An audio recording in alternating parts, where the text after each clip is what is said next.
Well, welcome. Hello, everybody. How are you all doing? Welcome to the live stream. I'm extremely excited to get this started. So, for those of you who don't know, Alex, Flash Domino, has been working extremely hard on a tier list ranking some of the most viral chain reaction machines from media. So like movies, TV shows, video games, board games, music videos, you name it. And I've kind of been sort of in the background helping when I can with this video, but I don't know much about it, but I've been anticipating it for a long time. So I'm really excited to finally see it. It's like half an hour long. So what I want to do, I figured what better way to discuss chain reaction art and chain reaction art philosophy for a couple hours than by reacting to this video and then making my own opinions and then making my own tier list based off of, you know, what Alex says in his video and then based on what I think. So what I'm anticipating is we're going to get a chance to talk quite a bit about chain reaction art. We're going to talk about what makes a chain reaction good, and I anticipate probably more relevant for many of these, what makes a chain reaction bad. Or, as is I think the case for several of these, what makes a chain reaction machine not a chain reaction machine. So I think without any further ado, let's just start. I'm really excited to start this video. So I see several people in chat.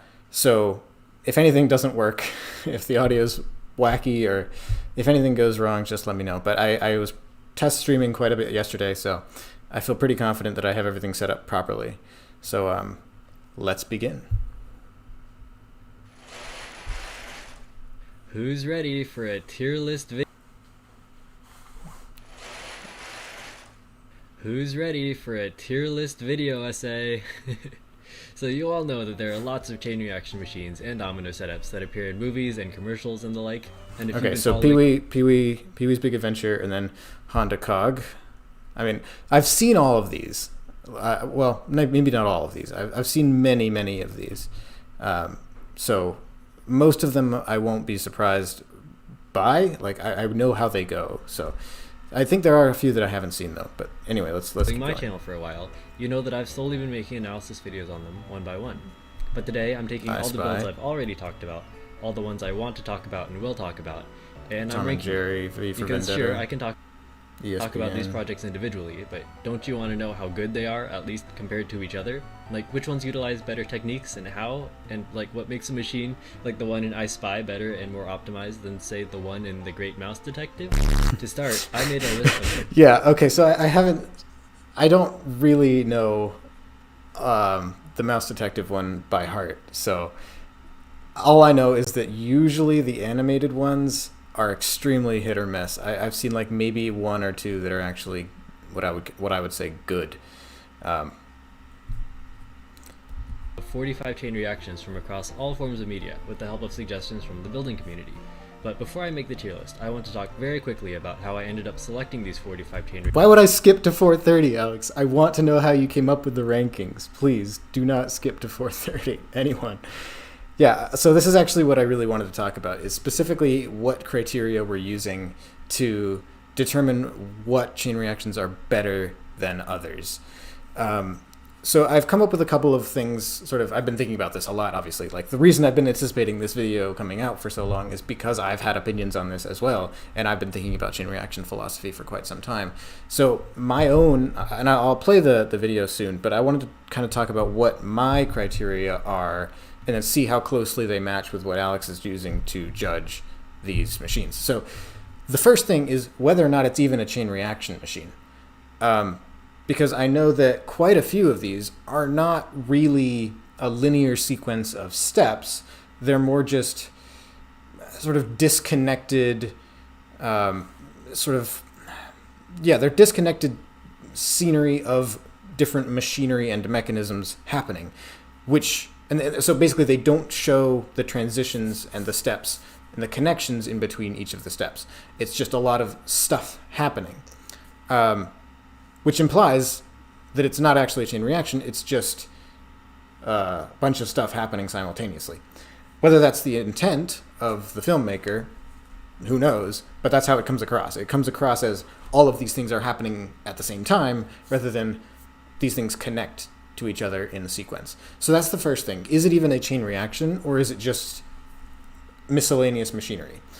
The second thing is it realistic? Is it just, this kind of gets a little bit fuzzy when we talk about animation, because sometimes the point is for it to be a little bit wacky and unrealistic, and sometimes that fits, and sometimes that can be entertaining. But is it realistic? Is it just sort of a faked machine? And I don't mean screen-linked, because I know most of these, are not single-take machines. They're not front to back without cuts. If they are, obviously bonus points. But most of them aren't. That's not really what I'm talking about. I'm talking about things that are just straight up not possible, but passed off as if they are. I don't know. It's a weird one. I had a couple other criteria, but let's see what Alex is using for his reaction and how judgments. I'm going to rank them. There was a lot of chain reaction art that I had to watch and review, and quite a few projects didn't make the final 45. That doesn't mean this is the only tier list I'll ever make. Maybe I'll add to it eventually, but that's a thought for later. Here were my selection criteria. 1. It must have a somewhat high level of production or fame. Ones that are almost instantly recognized by many as the chain reaction from that movie or commercial. Okay, so this is different, actually. This is more just selection criteria, like deciding which ones got to be on the list at all. So I this wasn't really my decision, so I hadn't thought about this at all, but sure, yeah. I think also Alex mentioned at one point that part of this was making a list of, like, every time a relative or someone would send a video and they'd be like, oh, have you seen this? And it'll just be like the thing you've seen a million times. Like, they'll send you the OK Go music video and be like, whoa, I just found this on Facebook. Have you seen this? And it's like, yes, uncle, I've seen it. So, like, the kind of things that you would get sent over and over again, sort of these viral machines, are just kind of, that was part of the criteria, but there's obviously quite a bit of stuff on here, so let's see what Alex says. But I still included some more obscure projects because even if they weren't classic or iconic, maybe they were still from a popular franchise and probably had some audience anyways. The fact that there is so many chain reactions to dig out from so many different productions gives me hope that maybe one day I can be like binging with Babish, but instead of recreating famous food, I recreate famous chain reactions. Who knows, right? 2. It must be a chain reaction that's naturally integrated into its production or narrative. So it can't just be a famous chain reaction builder appearing on a segment of a show to talk about or showcase their work, because the main focus there would be the builder, not the art. I'm looking for iconic art. My original goal was just to include chain reactions from major pieces of work that just happen to have them. Though I've come to realize that chain reactions are rooted in their homemade creative aspect too, and I think it robs a whole side of this art form to leave out one of the most important ways to build it. So a couple of hand-picked homemade or independent projects are included too. 3. It must be a project where the creators and designers went through the creative process, like material selection, planning, building, and toppling. So it can't be something like an impromptu challenge on a show where the contestants are just given everything they need. And 4. No projects that I've worked on. There are an increasingly large number of these iconic chain reactions made by builders directly from YouTube's chain reaction community, and I believe chain reaction styles will continue to go in this direction. So this is an interesting point, actually, because there are a couple on this list that are just made by builders in the community. Like, I noticed that G-Wee's Machines is on there, Triple Spiral is on there, Lemonade Machine's on there. And, like, those are obviously going to rank high because they're built by people who know what they're doing. And I don't know, it feels weird to kind of put that right up against other really good chain reactions from media that happen to be good, like, I don't know, the iCarly one or This Too Shall Pass. Those are all, in my opinion, like A or S tier. And putting those right alongside ones like Lemonade Machine, it just feels kind of like, well, they're in different categories. But I don't know. We'll see how Alex handles it.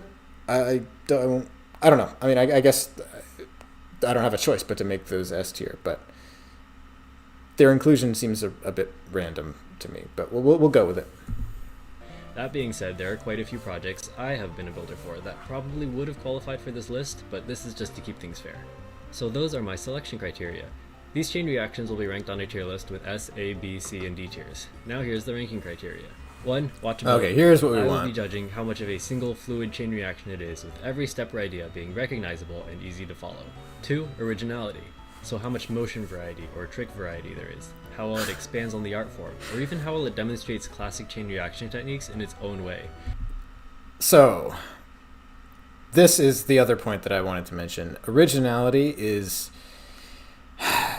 going to be hard to come by, I think. A lot of these are, let's call them glorified marble runs, where it's mostly just ball on track, ball in tube, ball on ground, car on track, car on board, that sort of thing.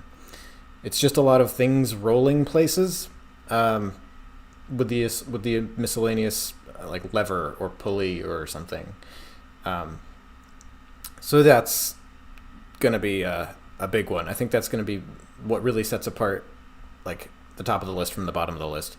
Well, that and whether it even is a chain reaction machine versus just a sequence of disconnected steps. But yeah, let's see what else. But it won't rank very high if it's just another regular domino line or just balls on tracks. 3, theming. Yeah, balls on this tracks. This one's a little less important, but this is just how well the project fits the theme of its narrative. I'll mainly be looking at the chain reaction quality alone, but little nods to the theme of the overall piece of work will land some extra points. And 4, size. This one's straightforward. Builds with more steps or dominoes will get ranked above builds with less. And there are also... So, the other thing, there are a couple of dominoes, just like straight up domino videos on this list. V for Vendetta, Triple Spiral. They're not chain reactions, so like they're like S tier. Well, Triple Spiral at least would be S tier domino art. I don't know if V for Vendetta might be like B tier domino art, but they're objectively D tier chain reactions. Like they're not chain reactions. So I don't know whether feels weird to put Triple Spiral as like a D tier, but if we're ranking it as a chain reaction, it would be. So I don't know. I'll see how Alex handles it, and maybe take some notes from how he's doing it. But yeah, I guess we'll see. Also, a few things I will not be judging. 1, camera work. Camera work always has a big impact on how chain reactions are perceived, but I will not be judging it, since that's the work of the film crew, and not the builders themselves. 2, dominoes against machines. These two art forms have different standards, so I'll just be judging how well that project does for its art form. And also because, in my opinion, dominoes are way underrepresented compared to machines. 3, animation against well, that answers it. Again, I get that the two mediums have different standards, so we'll just be looking at how well that chain reaction does for its medium. Other things to note. The order of the chain reactions on every tier doesn't represent a ranking within the tier, it will just be the order that I go through them in the video. Okay, well, we have a live stream. We have more time. So I think I did want to actually sort them within each tier by like which ones I like more than others. I mean, I'm not going to put too much thought into it, but I think that would be fun. So yeah, the other thing that he mentioned was the animation versus real life. So that was the other thing that I kind of touched on earlier. Chain reaction quality is very subjective in my opinion, so I can't really judge them any more in depth than just placing them on one of these 5 tiers.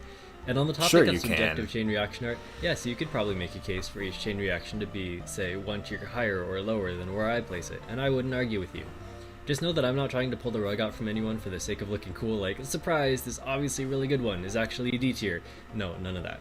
This will be a straightforward, honest tier list, and all my rankings are my genuine feelings. For this tier list, I will start with the 6 chain reactions I've already made separate videos for, since I believe that among those 6, there are at least 1 in each tier. So starting here will be a good chance to see what an example for each tier is. Then I will go by category through movies, TV, commercials, music videos, and then everything else. Here we go. We are starting with the Balloon Popper from I Spy School Days, and this is definitely a good one to start with. This one had me super captivated as a kid. There are so many different motions contained within such a consistent theme of materials. His chain reaction logic is so solid that all you need to do is look at a picture of it, and you know exactly how it will work. And it's so cool that there's actually footage of it working in just the way you'd imagine it to based on the picture. Of course, show it, there are Alex. in my standalone video about it, but considering some of the chain reactions coming up later, this one sets a pretty good standard because it can definitely work in one take. He's got so many motions understandable through a single picture, and it has a very deliberate set of materials. And that's why the first chain reaction in this video, I believe, goes to S tier. Next. Okay, so the I Spy one, he didn't actually show the footage, but I'm going to. So the screen's going to look a little weird because I have the video like cropped, or the window cropped to just show the video. So you'll see like some weird stuff coming into the side of the frame here, but it'll make sense once I get to the video. So here's the footage of this machine, the I Spy balloon popper video, which is in a 4:3 ratio.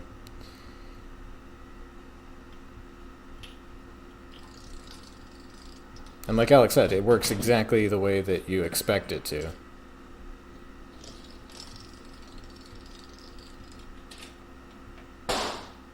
Yeah, I mean, perfect. So, just in case you haven't seen it, that's what that one looks like. And yes, the picture does a fantastic job of conveying it. So, I really can't argue with anything Alex says here. So, what makes this one really good is that it works from a camera angle that you can see absolutely everything from. It's obviously made specifically with the camera in mind. And like, I know we weren't going to take camera work into consideration, but I think for this you absolutely have to, because it's specifically made for this camera angle. And not only that, it actually takes one thing that I think a lot of other chain reactions don't do very well, which is have a cohesive identity. Like, it looks like it looks like it was made by a singular person. And I think we'll see a lot of future ones that really don't feel like that. So, as far as actually a chain reaction goes, what I have to say, there is a unique like number of steps here. Like, each of the steps is different. There's some dominoes, there's some pulleys, there's some levers, but everything is clever. It's not just balls on track all the time. I don't know about S tier. Well, you know what? We'll see how things materialize. I can move things around later because I'm not, beholden to a scripted video here. But for now, I agree with S tier. Because I think, like, based on my own objective standards of machines, like, this isn't the absolute best thing I've seen ever, but we are going to see some pretty wacky stuff here that's, like, real bad. So I think if this isn't S tier, then I don't know what is, at least compared to what's on the list. One take. He's got so many motions understandable through a single picture, and it has a very deliberate set of materials. I mean, basically, exactly what he said. It's understandable from one picture because it's built deliberately for that particular camera angle, and everything is clear and understandable. And that's one thing I didn't mention, actually, is that that's the other thing that's going to trip up a lot of these other ones, is just that it's clear and understandable. That is, it's like the one thing that you need for a good chain reaction, and it trips up so many creators when they first make a machine. Which, let's be real, most of the people who make machines for movies and TV and whatnot are making a chain reaction for the first time. They might be experienced engineers, but they're making a chain reaction for the first time. They're not experienced chain reaction artists. And making something that's easily understandable is like the hardest thing to do. This picture, and then of course the video, nails it. It's perfect. And that's why the first chain reaction in this video, I believe, goes to S tier. Next we have... Yeah, I mean, I might put it in A later. We'll see. There are some S tier ones coming up. I know that.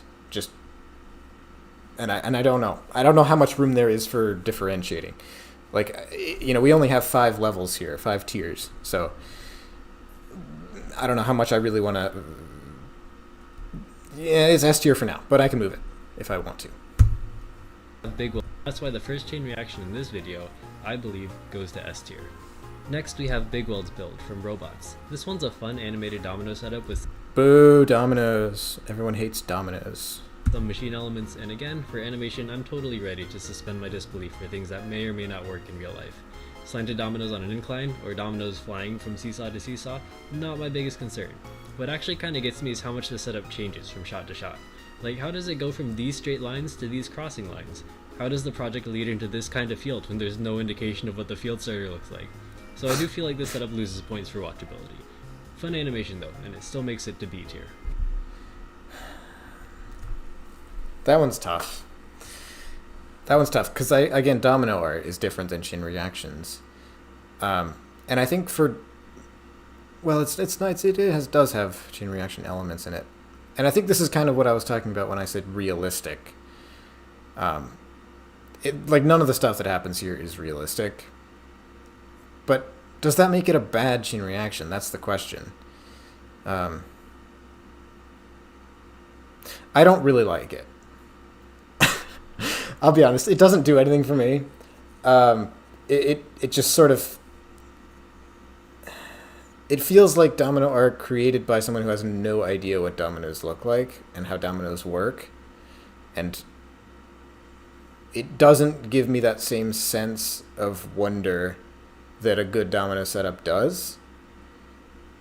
Because it really just doesn't have a good sense of continuity.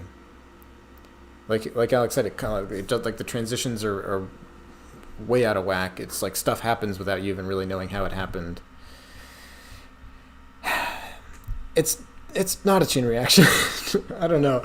It's like, I don't know. It's worse than B, I think. I think it's got to be like C for me.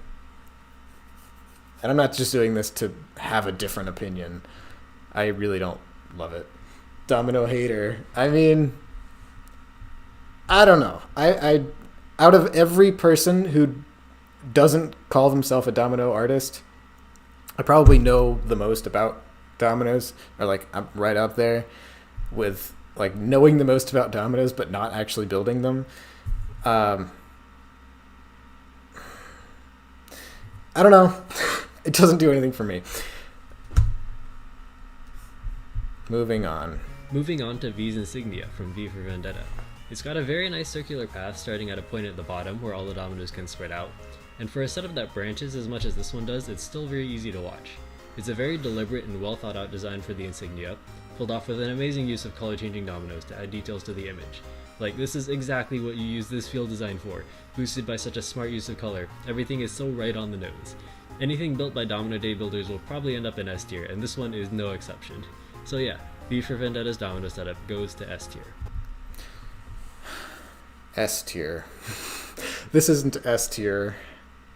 I mean, it's good. It definitely... Well, see, that's the thing, though, because I just got finished saying that the other one was, like, what dominoes would look like if they were made by someone who doesn't know about dominoes. Whereas this is the total opposite. This is literally made by experts. I don't know. Domino Day, which is, you know, it was made by Domino Day builders, so you could sort of say it's the Domino Day style. We're going to get to Domino Day later, and I don't know how much I'm going to spend on it, how much time I'm going to spend on it, I mean, because it doesn't have a special place in my heart, but I do recognize, obviously, that it's extremely monumental and influential and extremely important for the community. But I didn't really grow up with it, so to speak. It wasn't really that foundational for me as a chain reaction artist. And then going back to it now, it's a lot of the stuff doesn't hold up. It's like a lot of just scale for the sake of spectacle rather than any kind of interesting ideas. I don't know. There's a lot of... It's hard to know based on... I'm talking about Domino Day right now, but we'll get to it. I'll save it for later. This is not S tier, but obviously it's good. I'm finding these a lot harder to rank than I thought. And mostly just because I don't know much about this particular build. I don't know, A tier. It's good.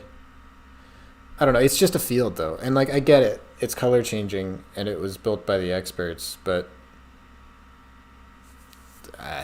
it's just a field, man.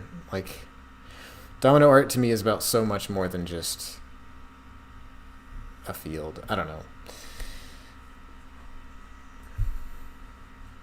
Well, I'd say we're off to a really good start. What's next? Oh God. The double brick domino effect from TikTok and other social media trends is not very complex and not very groundbreaking. It's really hard to look past the fact that the setup for this trend is literally just a single domino line. There aren't really any instances where someone used a more creative material than bricks either, but the fact that it does utilize one popular chain reaction technique makes a little bit of a difference, and that's why it's at least on C tier. So, I don't know really what to make of this.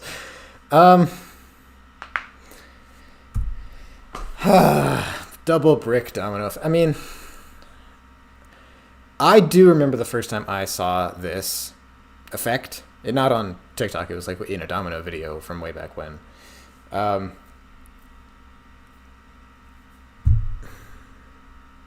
It's a cool effect. It definitely got me when I first saw it. But what is the criteria even for this? Like, how do I determine if it's good or not? Like, it's just, I don't know. I feel like there's so much better that takes so much more work. I just have no frame of reference for how to judge this at all. Like, what are we supposed to be mad at? Like, oh, it's some lame thing that's going viral online. I don't know. It doesn't bother me. It's not any higher than C tier, though, that's for sure. I guess probably, I don't know, D tier. It's just a one trick. Right? It's not actually a domino setup. It's not actually a chain reaction machine. It's not actually... It's just one effect. Not even like a full thing. I don't know. It's either C or D. Like I guess that's the thing, right? Is that like as far as the trick goes, it's a perfectly fine demonstration of it. So I think D tier really needs to be reserved for stuff that's actively bad. So yeah, you might be right. C tier.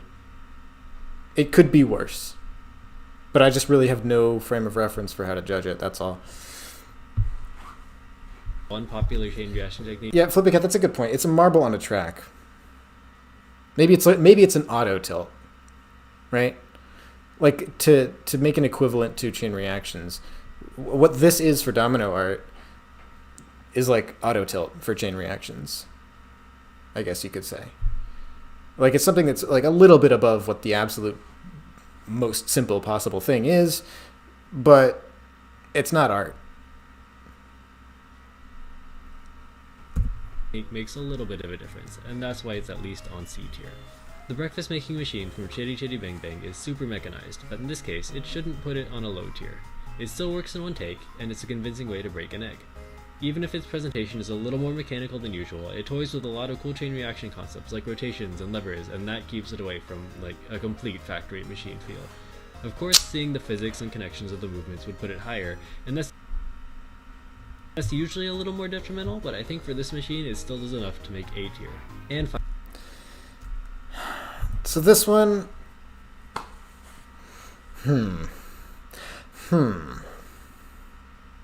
I actually don't like it. The first time I watched it, I was really kind of annoyed. Partly because of the reasons that Alex mentions, just the fact that you can't see all the connections. But it felt too industrial to me. And this is one of the other things that a lot of these have in common, is that they all use... Like, they feel like they were invented by an engineer and not an artist. And I think making a chain reaction machine needs to have more whimsy. Well, I don't know. That's really not the problem here. I don't know. It feels like it needs to look more homemade. I think that's where this one really goes wrong for me. Also, Teddytron, like, I don't know.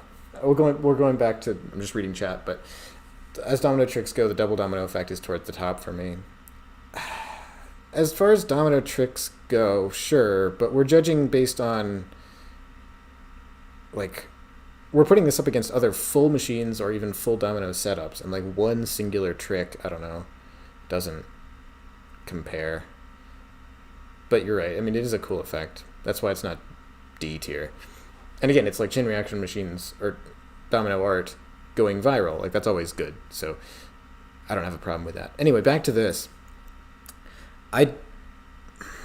It nails the sort of wackiness of a Rube Goldberg cartoon, but doesn't get the other important crucial ingredient right, which is the idea that it's a household object sort of thing. It's made out of everyday items.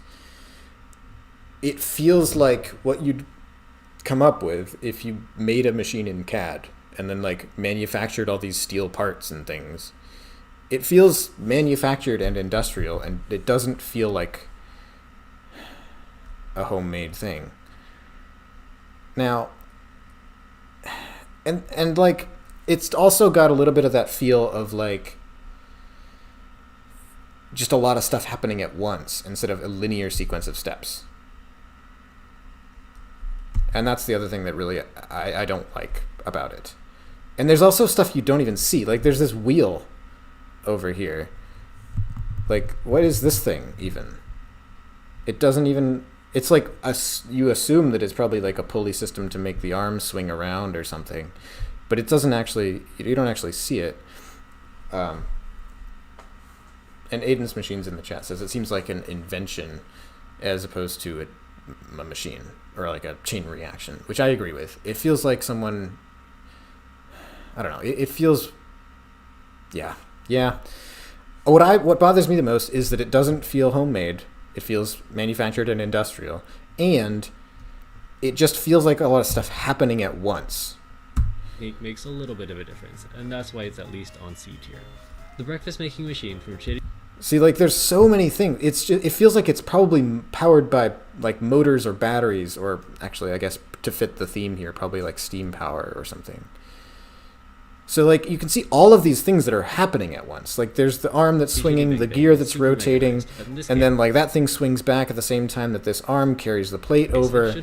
It feels like it's controlled by, like, a system of, like, servo motors or something, as opposed to, like, connections, like chain reaction connections. So that's why it doesn't feel like a chain reaction. It feels like a legitimate machine. Put it on a low tier. It still works in one take, and it's a convincing way to break an egg. It still works in one take, and it's a convincing way to break an egg. I mean, does it work in one take? I mean, I guess there's bonus points for, like, actually building it, I guess, but... And, like, you can see in the later shot that it is a real thing that exists. Presentation is a little more mechanical than usual. It toys with a lot of cool chain reaction concepts like rotation. And again, like, the idea that is it realistic? No. Like, we wouldn't know this if it weren't for Alex's video, but like that method of holding an egg, just, excuse me, what? And levers, and that keeps it away from like a complete factory machine feel. I don't know. It still feels like a complete factory machine to me. Of course, seeing the physics and connections. So yeah, look at all that. Like, this just feels manufactured. Of the movements would put it higher, and that's usually a little more detrimental, but I think for this machine it still does enough to make A tier. A tier? Whew, boy.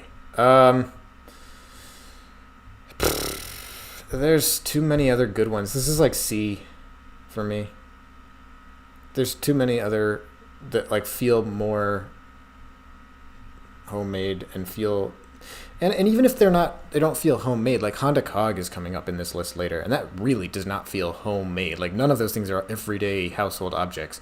But the transitions and connections and ideas, the originality of it, far outweighs anything that you could say looks industrial or mechanical about it. Like, there are ways of making up for that. And this machine, to me, just doesn't. Because all of it is just, like, simultaneous action. And it's just, you can't tell how anything happens. So it just, it doesn't feel like a chain reaction. It just feels like a reaction. I don't know. There's no linearity to it, I guess. All right, let's continue. And finally, the booby traps from Home Alone. Okay, well, D tier. You're not chain reactions. But let's see what Alex says. Guess what? These are borderline not chain reactions. The humans Yeah. are the driving factors and constantly interact with these contraptions to keep them going. What little chain reactions these contraptions have in them are so unoriginal and still so human-powered. So the last of these first 6 chain reactions, I believe, is our D tier. Yeah. D. Basically the exact same reasons that Alex mentions. They're not machines. And like I think Alex really goes into and like delves into the point that they're too human powered, which I don't have a problem with. I think like for example Joseph's machines have a lot of human interaction, and that is part of it. It's artistically integrated. Whereas here they're just booby traps is what they are. There isn't like yeah. They're too short to be chain reactions is kind of the point. But yeah, I don't have much more to say about these. They're not machines.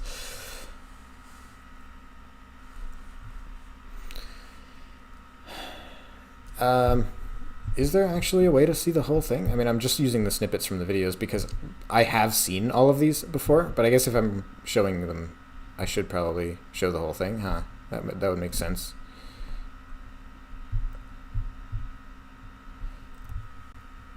So okay, let's take a look for real. 7 minutes. Oh god, I'm not watching this all the way through at least. And I'm certainly not using the audio.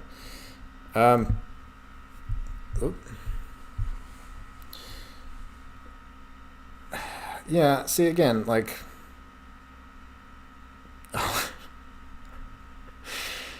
what about this as a chain reaction? I don't know.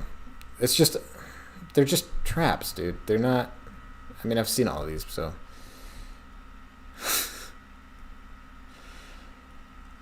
yeah. Okay, again, not a chain reaction, just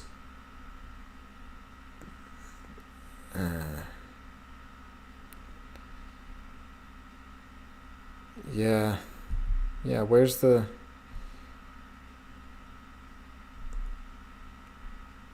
okay, well here's a chain reaction, kind of.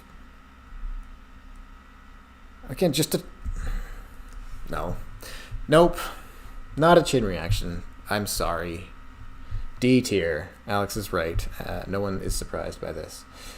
Well, you're right. I mean, they're not meant to be chain reactions, but people think they are, and like people always send them.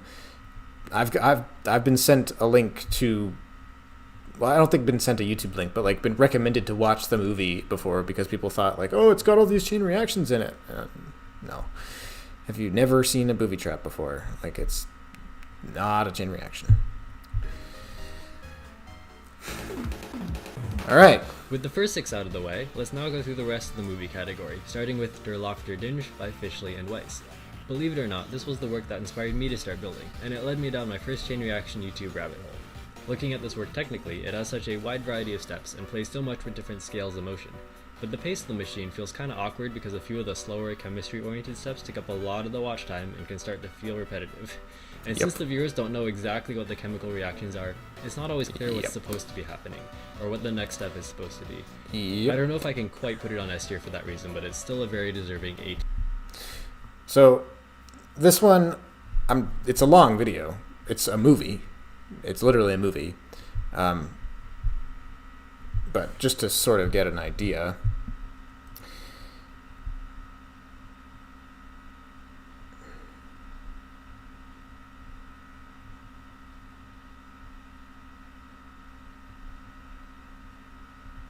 it's called The Way Things Go. Obviously the German translation, Der Loch der Dinge, but I've watched this a couple years ago. It was not really integral in my development like it was for Alex. Like he says, this was one of the reasons he started building. Not so for me. I actually didn't even hear about it until many, many years afterward. But the biggest problem that I have with it, like the thing that bothers me the most is, Alex touched on it a little bit, the pacing. There is this kind of thing that you're watching right now is like 90% of the film, where you know what's going to happen. Eventually, the bag is going to unspin and push the tire. And it's just sitting and waiting. There is so much sitting and waiting in this whole thing. It is unwatchable. You can watch it maybe once on like double time speed, but literally everything is the slowest thing imaginable, and it grinds my gears. It's like one of the biggest sins that a chain reaction machine can commit is to bore the viewer, and I think this does it constantly. There are some highlights for sure. Like, I mean, that's pretty cool. But like, come on, just go. Like everything, you want everything to be at like double speed. And like this, obviously everyone's seen the unwinding pole trick, but this was 1987. This was revolutionary at this point. But still, all right, yep, I get it. But now it's like you see that it's going to have to unwind all the way to knock out that pole underneath the garbage bag, and it's just okay. Come on, there we go. And then it's this again. It's just waiting again. So the pacing is definitely the worst thing about it. And like Alex said, there are chemistry reactions that happen continually throughout it. There are several moments where it's just confusing. Like you genuinely have no idea what you're seeing. You're just seeing like bubbles start to form. You see like fire start for no reason. And then you're just like, oh, I guess the chemical reactions made a chemical reaction. And it's slow and confusing, which are like two of the cardinal sins of chain reaction art. However, 1987, this was pretty good in terms of like creativity. I will say that. There are lots of motions in here that are totally unique that I haven't seen anywhere else, or that really only show up in a handful of other places. Like the trick at the beginning, actually, with this tire rolling underneath, and then like this is an early balance swing. And in fact, it's basically the same motion that Joseph later did with the dresser machine, where it's like the clock and then the ironing board, which I imagine is directly inspired from this video. But here's some more examples, like more just fire burning, and like I happen to click close to when it actually goes off, but that wick, the fire on the wick there, it lasts for like a minute, and it's just you're waiting for again, like waiting, like you know the car's gonna go forward, but you're just like sitting here until it happens, and then like, ooh, exciting, rolling car, hooray, and then now I'm confused. What is supposed to be happening? Why did that happen? I don't know. That's most of this film. So there are some highlights for sure, but the pacing is all wrong. It's very slow, and a lot of times it's confusing. So, bonus points for being revolutionary, bonus points for being early. Bonus points for being creative in a lot of places, but massive demerits for being confusing and slow. C tier. Next up is the gate opener from the Goonies. A lot of these steps are reasonable, though the chicken laying an egg was probably fabricated. There are always so many variables in using animals and chain reactions that it's just so hard for me to believe any step involving one nowadays. Overall, it's a machine of pretty short length, but it makes very good use of front yard elements, and it definitely feels like it belongs in this kind of setting. Alright. This one I'm not as familiar with. I'm going to watch the main video if there's a link to it. Good, there is.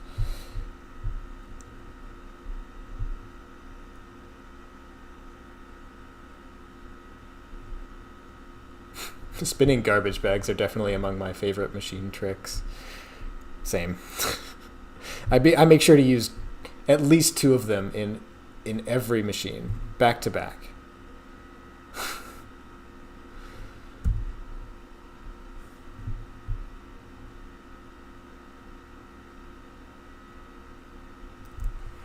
All right, let's machine. Are you gonna start?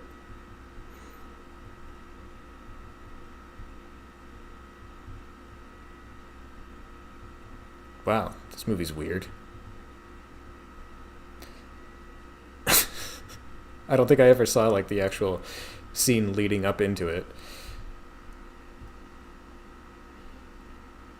Oh, thank you, text on screen. Alright, so it does seem to actually show every step, if I'm not mistaken. Okay, so pulley goes, and then the bucket goes down and does something.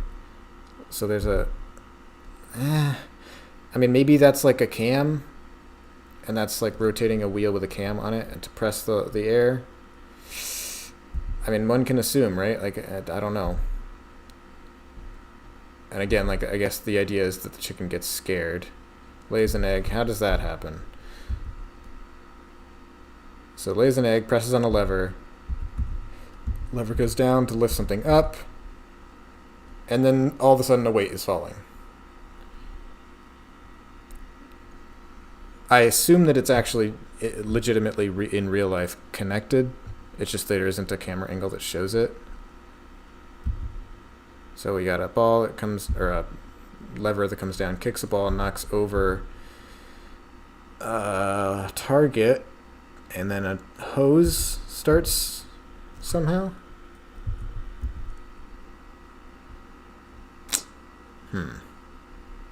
Oh, it does it like turn?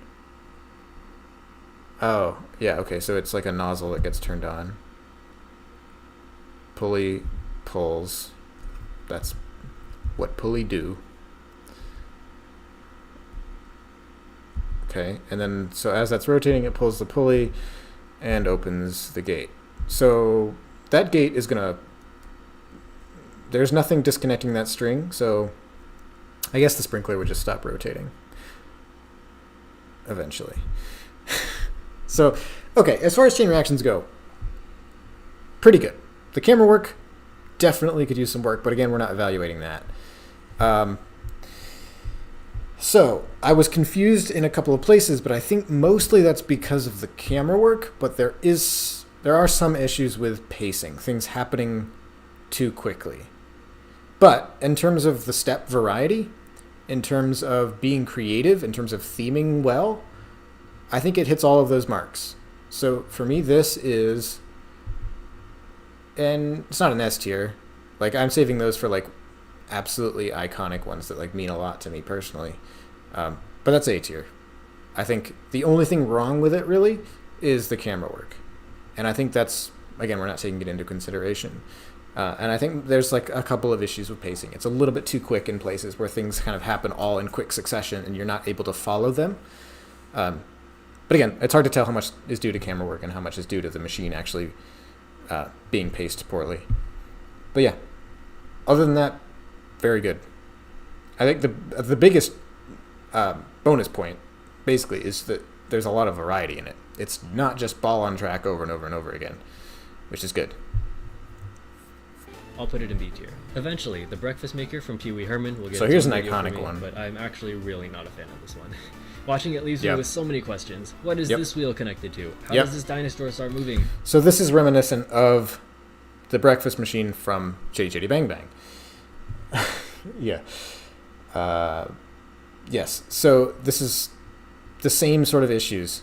It has less of an industrial manufactured factory type feel. It definitely feels more homemade based on the brighter colors and like you can see that there are more toys and there's a lot more, I think,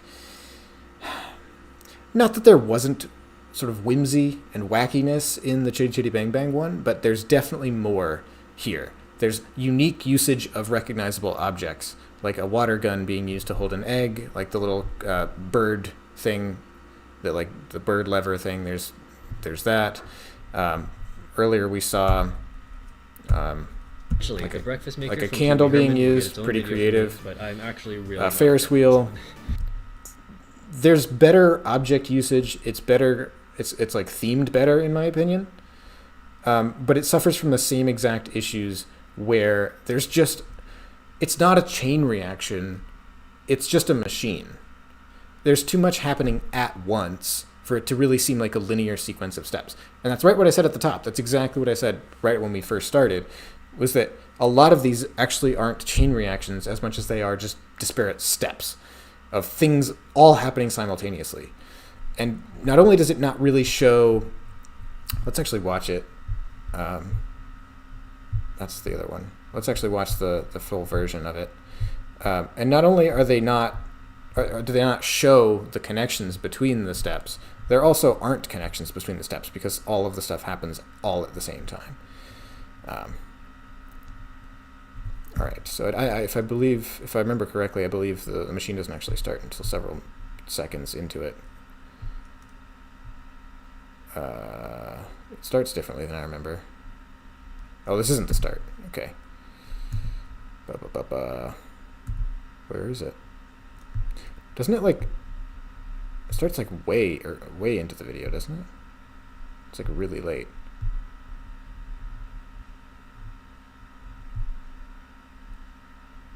Am I just having a moment? Where is this?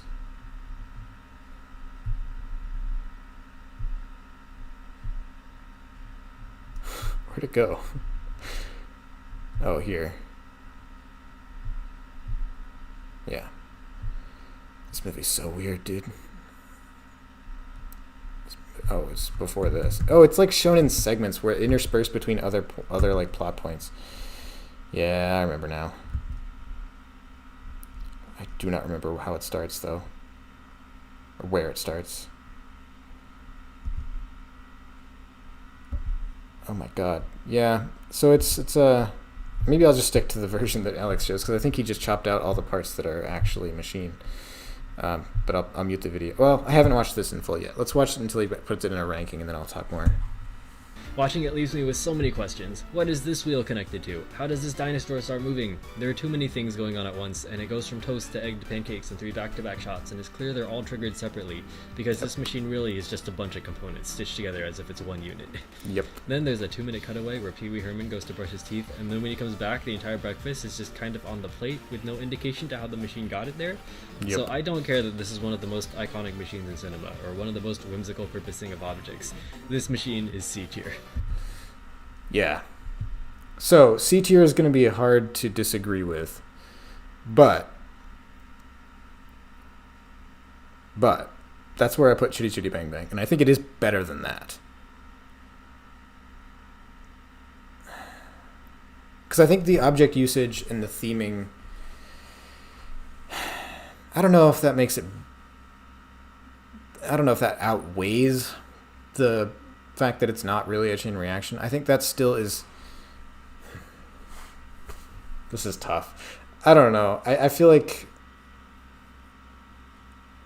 God, my tier list is all out of whack. Because if I want to rank this above Chitty Chitty Bang Bang, that means putting it in B tier, which it really doesn't feel like. But if I want to put this one in C tier, then that means lowering Chitty Chitty Bang Bang to D tier, which also doesn't feel right. But I guess it feels less bad to move Chitty Chitty Bang Bang up one and put this one in C tier. Let's put it here. And I also haven't ranked them within each category yet either.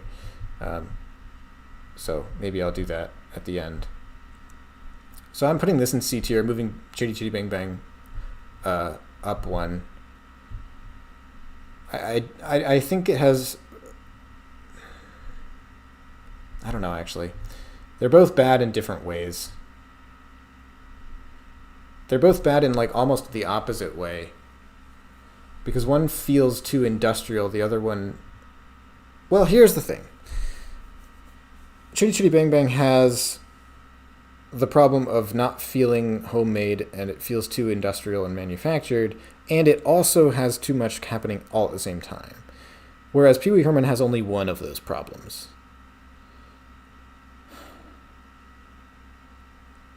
Yeah. I don't know. I can't really justify it, but this feels right to me.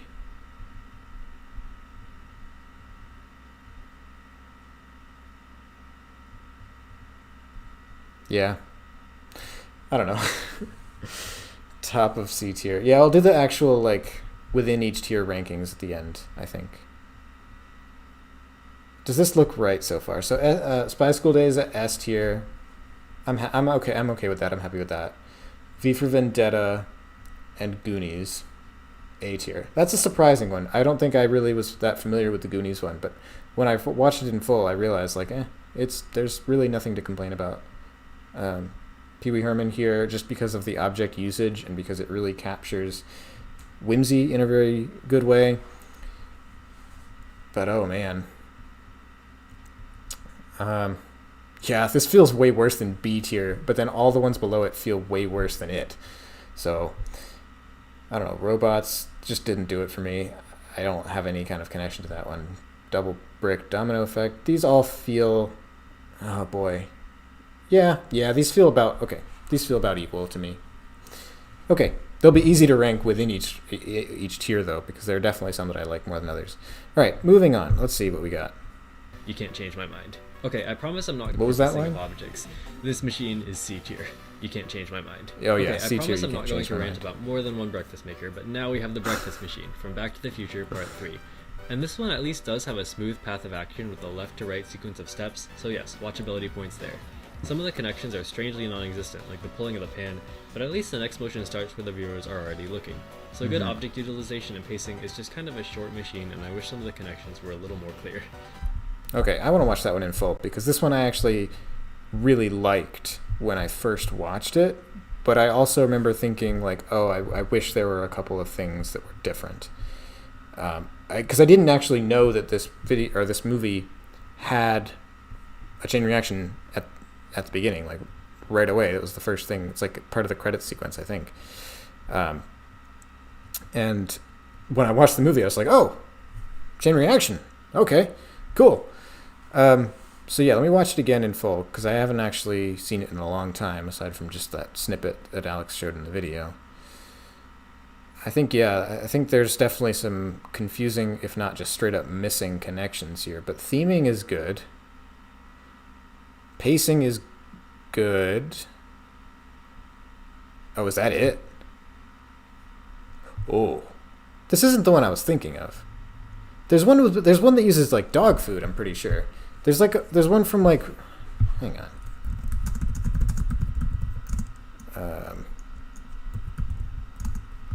Yeah, there's one in like the first one that like makes doesn't make dog food, but like pours out dog food or something. Yeah, this one.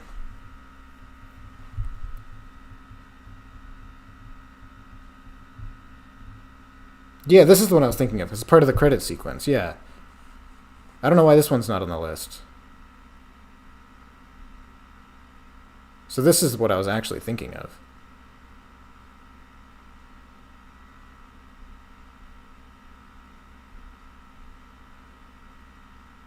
I don't know which movie this one's actually from. I think it might be from the first one. Does the description say? Yeah, first one. Yeah. That's what I was thinking of. So what do I do? Just rate it based on which one I thought it was? No, obviously not. Okay, well, I maybe haven't seen this one then. What are all these other ones? What is this? There's this one too? What is this? Is this just including more from the before it starts? Like the whole entire credit sequence.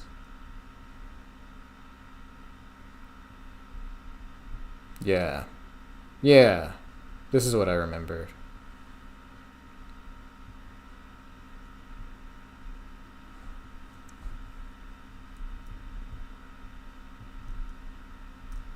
Okay, let's... Oh wow, yeah, there's a lot of setup.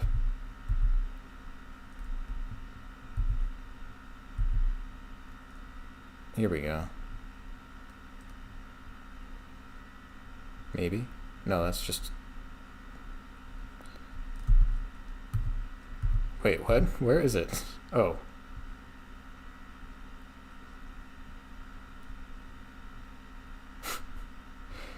Yeah, this was the whole credit sequence. Yeah, okay, so it's the same one that we just saw. Yeah, the dog feeder one. This is what I was thinking of. Anyway. Not sure why that wasn't the one that made the cut here, but...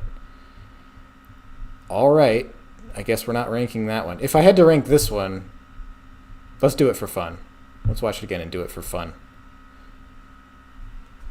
So, same sort of thing that I was going to say about the other one. The theming is good, pacing is good, but there's too much machinery. It's too mechanical. There's too much happening simultaneously. It looks like it's powered by electricity and not by mechanics. So,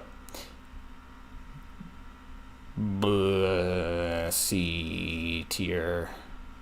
It's not the worst thing. It's definitely at least somewhat of a chain reaction. It's not as bad as just straight up not chain reactions like the Home Alone things. I don't know. That would probably be C tier. But let's rank the actual one on the list. All right. So, yeah, look, the egg goes into the bowl and like it comes out as a yolk. Like, I'm sorry? Or does it? Am I just seeing things? Yeah, I mean, there are connections missing for sure. Like, where does how does any of that happen? Like, the burner turning on, and then, like, the tea bag just falling all of a sudden. Plus, it's really short. Then these things start rolling for no apparent reason. But I will say, it's got some good theming. It looks at least like it fits the part. It looks like it belongs in the setting. But, and pacing is good. At least there's not, like, tons of things happening all at once. This is a tough one, actually. I'm putting so much in C tier, honestly. But this might just be...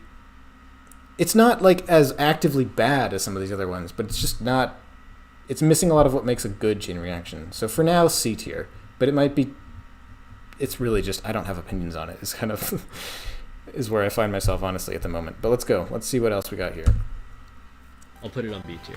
Now we have the Cookie Factory from Edward Scissorhands. This one I don't think I've seen. Chitty Chitty Bang Bang was mechanical, but at least had understandable chain reaction concepts and doesn't feel like a factory. This machine has the pure opposite feel. It feels like a factory, and when you know it, it literally is a factory.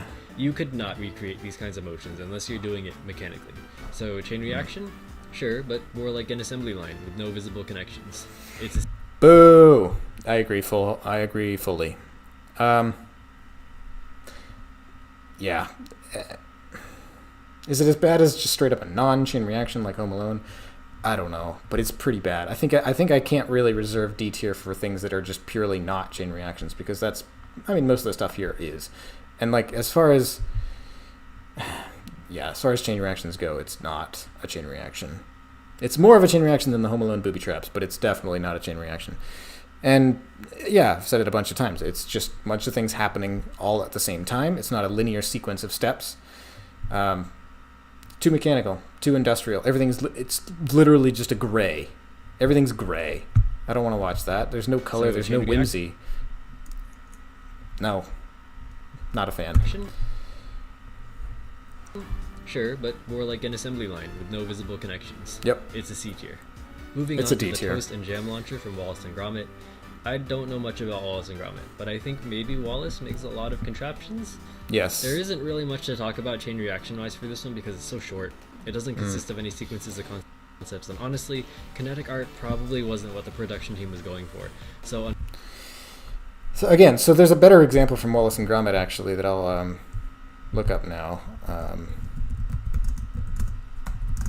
Curse of the Were-Rabbit, and then it's like the opener where like they like get dressed. Opening sequence. Beginning scene. Maybe this is it. Yeah, so it doesn't actually start, again, same thing with Back to the Future. It doesn't start until a couple minutes in, but it starts with, here we go. So again, this is kind of what I was thinking when I saw that Wallace and Gromit was on the list. Here we go.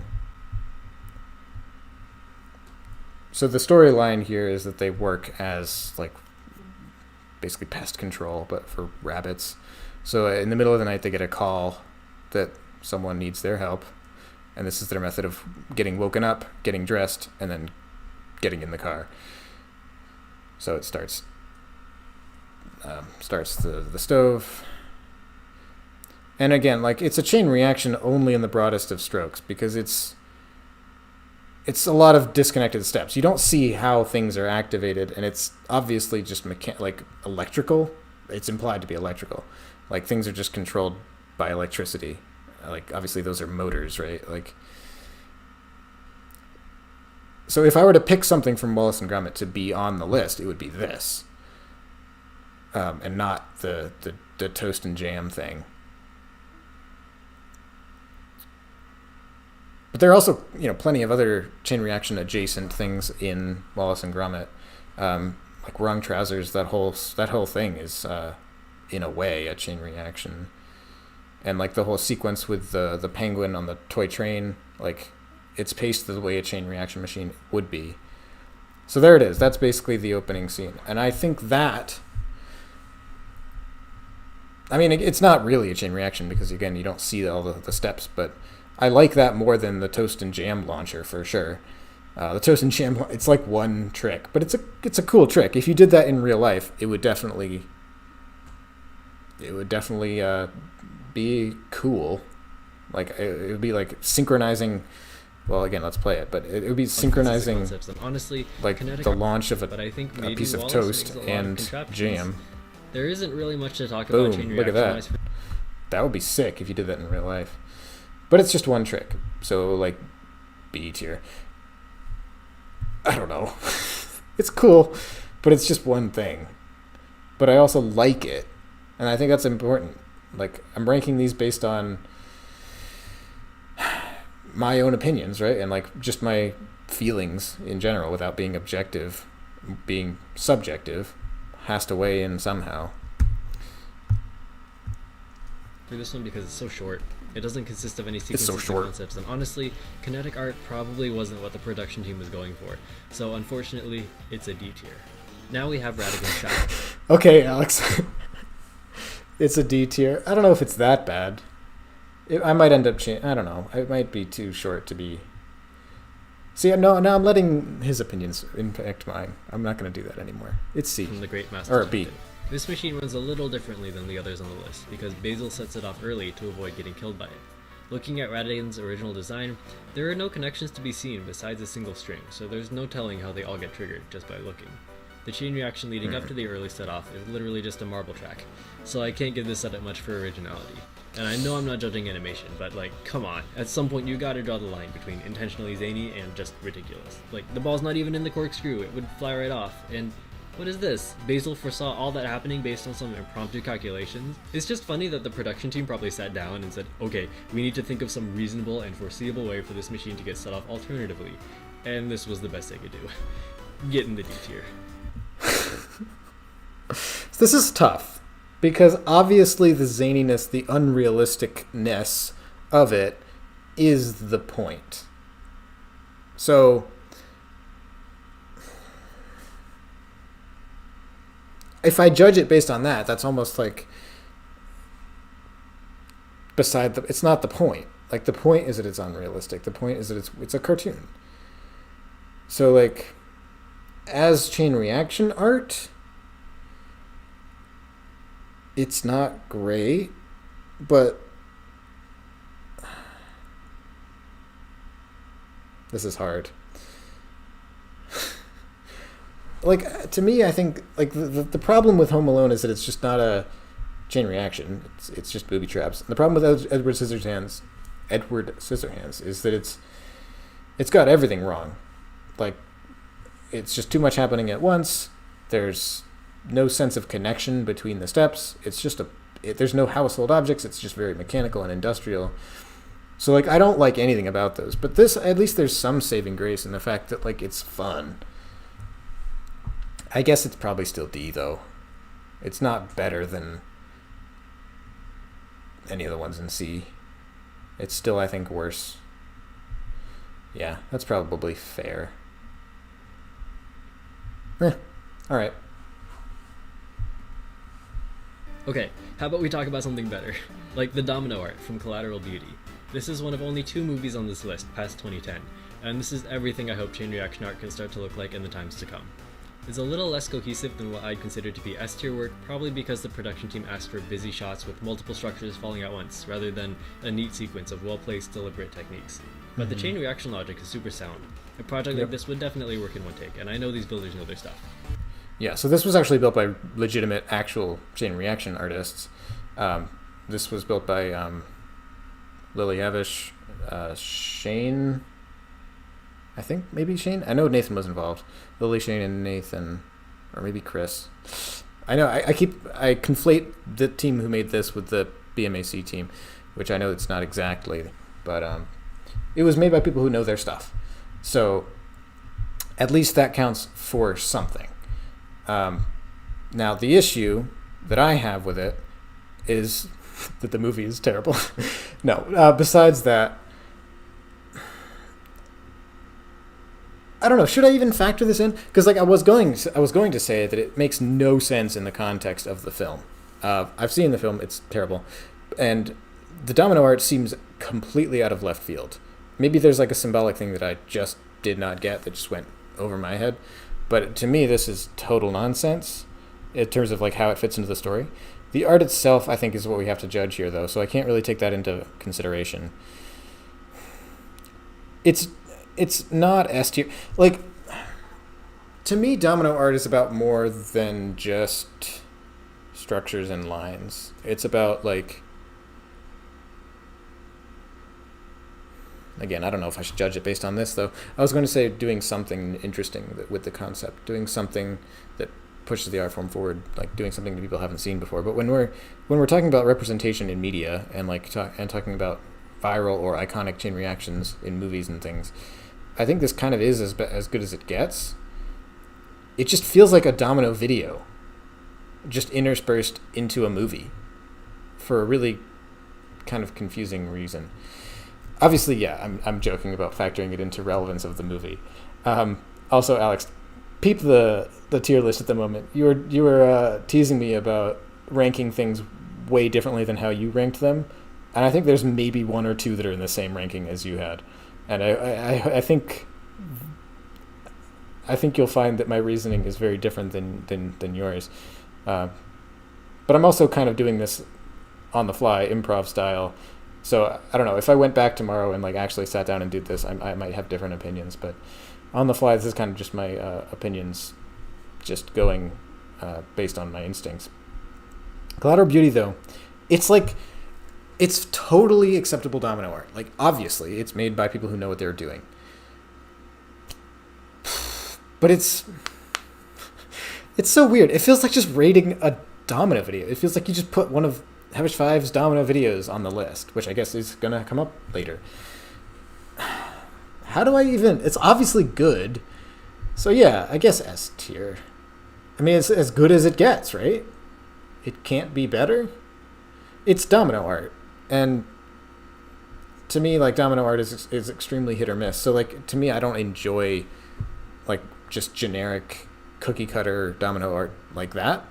Like, I've seen lines and structures before. Like, I'm not exactly jazzed about it. It doesn't make me all excited, but it's obviously well done. So I think it's gonna be as good as the list gets. Let's just be real. Very solid A tier. Okay, the opening scene from Superman 3. I have not seen Talking this. about garbage. I don't think. Just like Home Alone, this scene is brought up occasionally in chain reaction discussions for being another human-powered sequence of events. So for the same reason that Home Alone is D tier, Superman 3 is also D tier. No more. Wait, is it literally just that? Yeah, that is D tier for sure. But is it just that?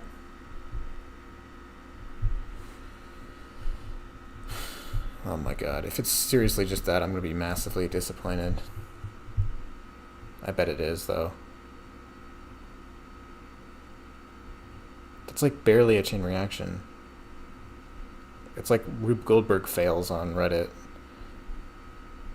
But obviously intentional. Oh my god, where does it even start? It's going to be right at the end, isn't it?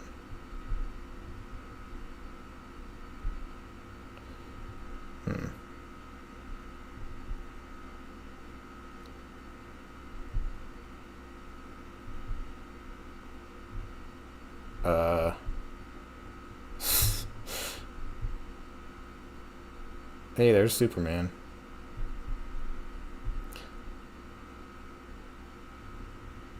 Okay, well, I can't find it. I don't even want to. I don't even want to find it. It. I'm gonna trust Alex here and say that that's all that it is. For So this. yeah, not a chain reaction. I mean, it's an accidental chain reaction, but it's still D tier. Same reason as Home Alone, really. Please. The hotel contraptions from Hotel for Dogs are up next. I like the practicality, but honestly, these are just kind of forgettable. Like, by the late 2000s, the whole whimsical, prop house looking machine that's focused almost entirely on usefulness trope just seemed really common for chain reaction art. And even then, these machines have nothing on any of the machines in movies before them. Hang on, I missed that. There was something about a trope? Like something about only being for usefulness? I want to No hear more of that. this, please. The hotel contraptions from Hotel for Dogs are up next. I like the practicality, but honestly, these are just kind of forgettable.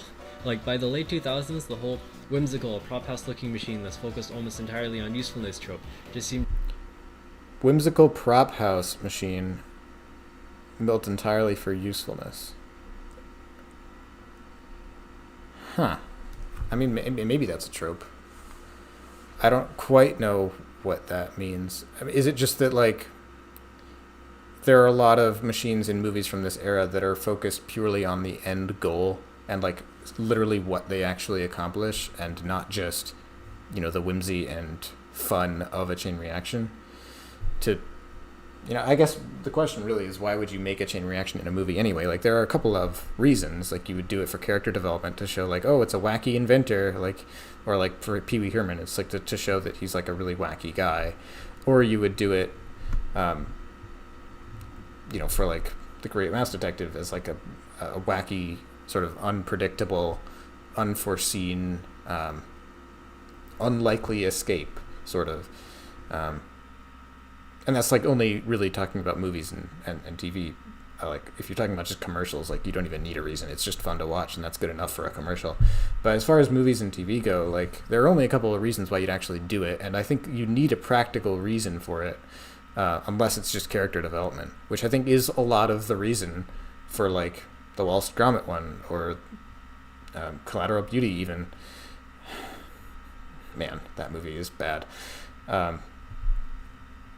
Yeah, so I guess I can't really complain about anything being practical.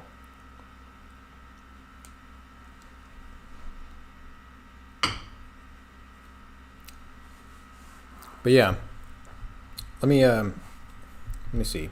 Is there anything more about these Hotel for Dogs contraptions? Because I don't know these, which I'm guessing is probably because they are not quite chain reactions.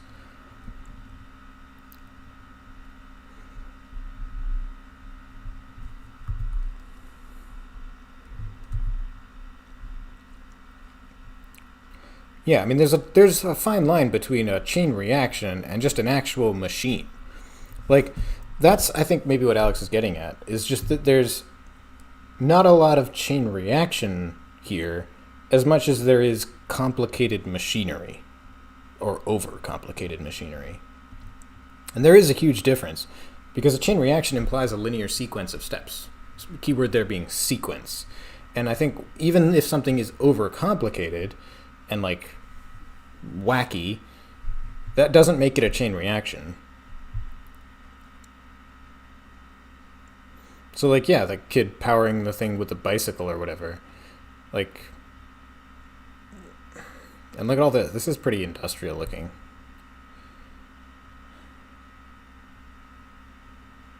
So there's like a lever there, and that does a sequence of pulleys to turn on a shower head. This is like just an actual assembly line. What is happening?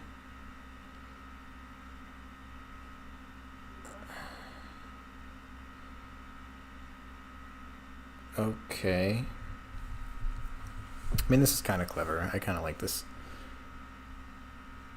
But yeah, the actual chain reaction elements are a little bit missing. Because it's also this whole thing of, like, using animals as steps. So, like, predicting the behavior of animals as a step, which is a valid thing to do. I think it's not really against the rules. Using humans definitely is harder to pull off in a good way, in a tasteful way. But using animals is definitely a fun little hack. These are all different, right? These are not like just like, this isn't just a scene from the movie. Like, these are either extras from the movie or like a compilation of things. So I don't know. There's a lot here. Oh boy, this is tough. I don't know how I feel about this.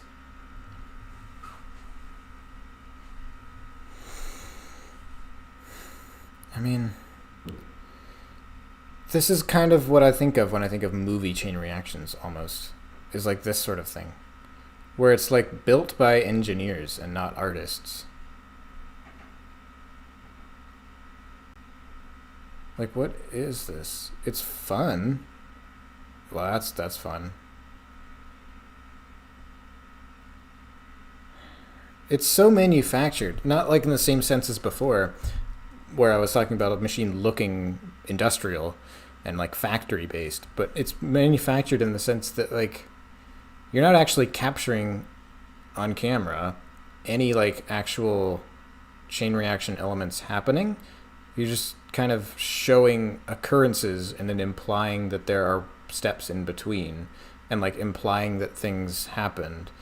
Like you're not actually making a machine that throws paint cans. You know what I'm saying? Like you're just showing a lever go up and then these could all be just disconnected and made separately. They aren't really shown to be part of the same element or same machine. Yeah, I guess that's kind of the main takeaway. There's so much here. There's a lot to unpack, actually. But I think my main takeaway is just that it's not...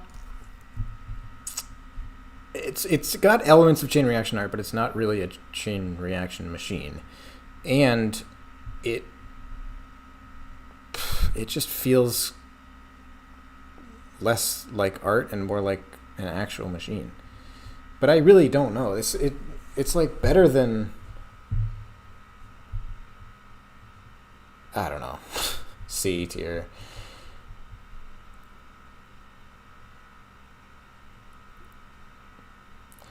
I almost want more tiers, but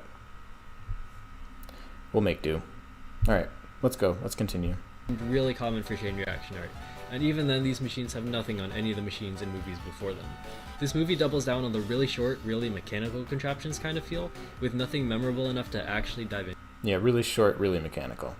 That's my takeaway as well. And also, Bark in the Shower was probably the best human usage I've seen in a chain reaction. He's not used, really. He's revealed, definitely, in a sense.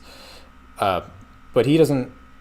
Am I just misremembering? I don't think he actually does anything. I think it's just the curtain that gets pulled back, and then the machine itself is what triggers the next step. He doesn't actually interact with the machine at all.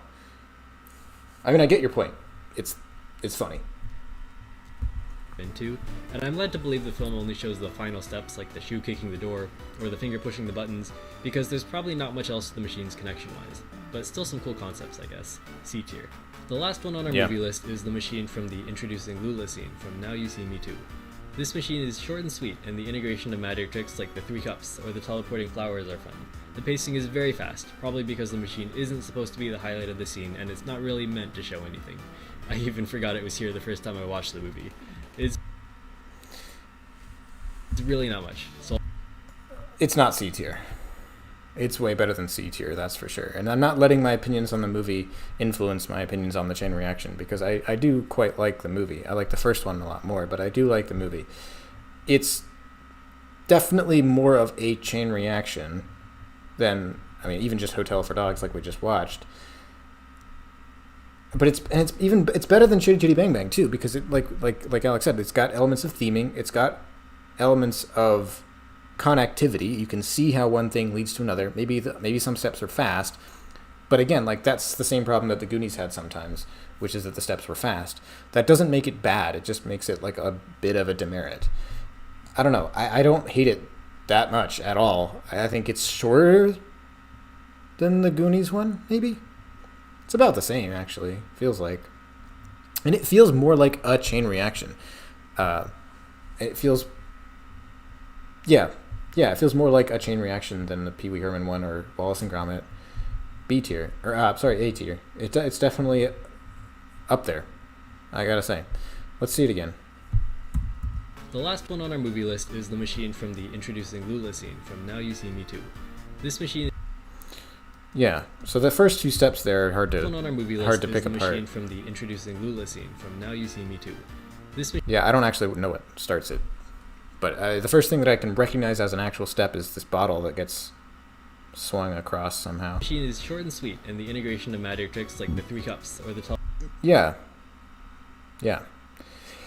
teleporting flowers are fun. The pacing is very fast, probably because the machine isn't supposed to be the highlight of the scene and it's not really meant to show anything. It is short, but it is a chain reaction, which is really more than we can say about a lot of these other ones. It has steps, it has connectivity, it's paced well, and it's themed well. Those are all good things. The only problem is that it's a little bit fast and a bit short. But yeah, no complaints otherwise. I even forgot it was here the first time I watched the movie. It's really not much, so I'll put it at C tier. Alright. Moving on to chain reactions from TV now, and right away there are 2 that I want to mention. Those 2 being Pythagoras Suichi and Domino Day. It goes without saying that these 2 are amazing. They are the spawn of the modern day machine and domino styles, and it's crazy to think they influenced so much while to this day still having distinct and seamless styles of their own. Obviously, these aren't the first ever chain reactions, but at this point in domino building, and at this point in machine building, these builds did something that every single build in production before them didn't. They made generations of builders want to recreate and expand upon builds in this style. And that's exactly why chain reaction communities exist today. Everything about these 2 is classic and perfect, and they are undoubtedly S tier. Yeah. So, let's knock out Domino Day first. I want to talk about Domino Day. So, I don't have much of a emotional, nostalgic connection to Domino Day. I watched it when I was first starting out as a builder, but obviously I'm not a domino builder, I'm a machine builder, so it didn't really get my gears going, I guess, so to speak. But I recognize, obviously, it's super influential. It's like the reason that most of the first European domino builders were inspired to start building.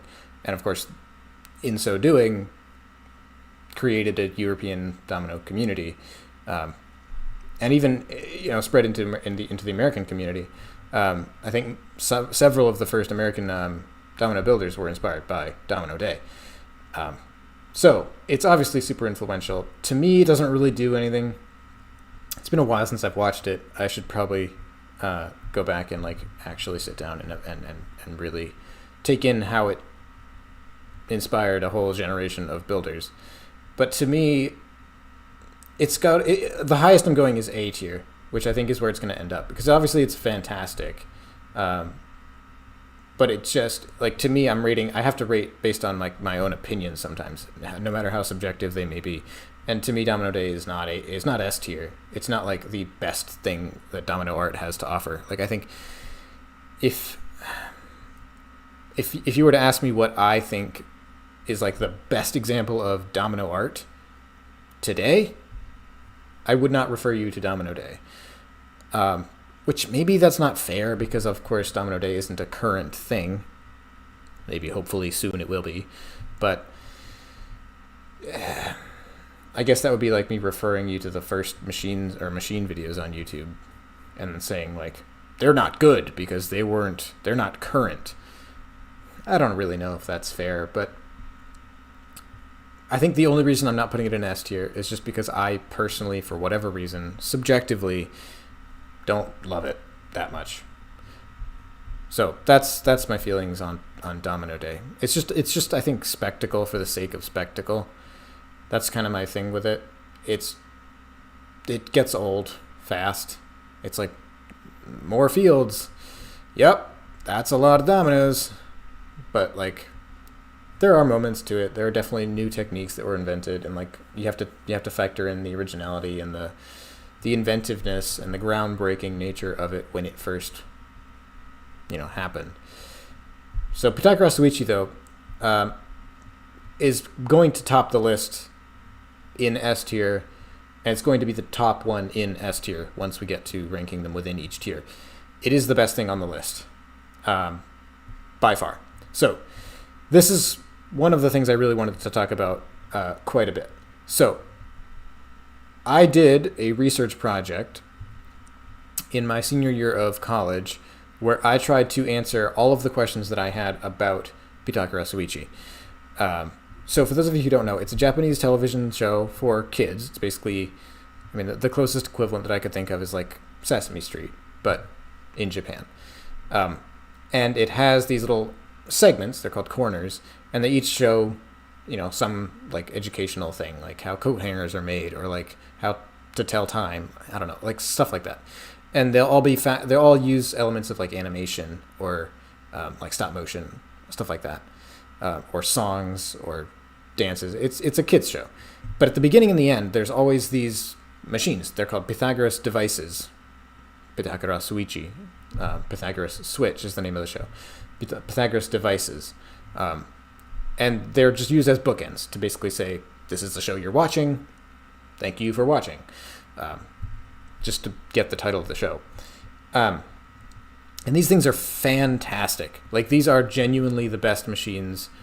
I don't know if they're the best machines ever, but they're like, as far as like TV, movies, and like viral media-based chain reaction machines, these are the best things out there by a massive, massive, massive margin. And basically, like I was saying, my research project was all about answering the questions that I had about it. So who made it? How did it start? What was the story behind its inception? Is the show still on? Yes. Is the show still making new episodes? Yes. Are the episodes still featuring chain reactions? Yes. Are the episodes that are being made now still featuring new chain reactions that are being made currently? Yes. So, and then it was all about trying to find that footage. So like, we had the DVD sets. There's like a three-part DVD set that has all of the machines pre-2011, and there are 100 of them. And that's all that we had for a while. But the early community, the early online chain reaction community, for machines at least, was heavily influenced by these machines. So like Steve and Joseph and like all of the early faces of the chain reaction community were extremely influenced by these machines. And so was I when I watched them in like 2000. It must have been 8 or 9. No, later than that. I think it must have been like 10 or 11 maybe. But these videos got freebooted. They were uploaded onto YouTube and made their way to the American audience. And that was what inspired the first American builders, partly.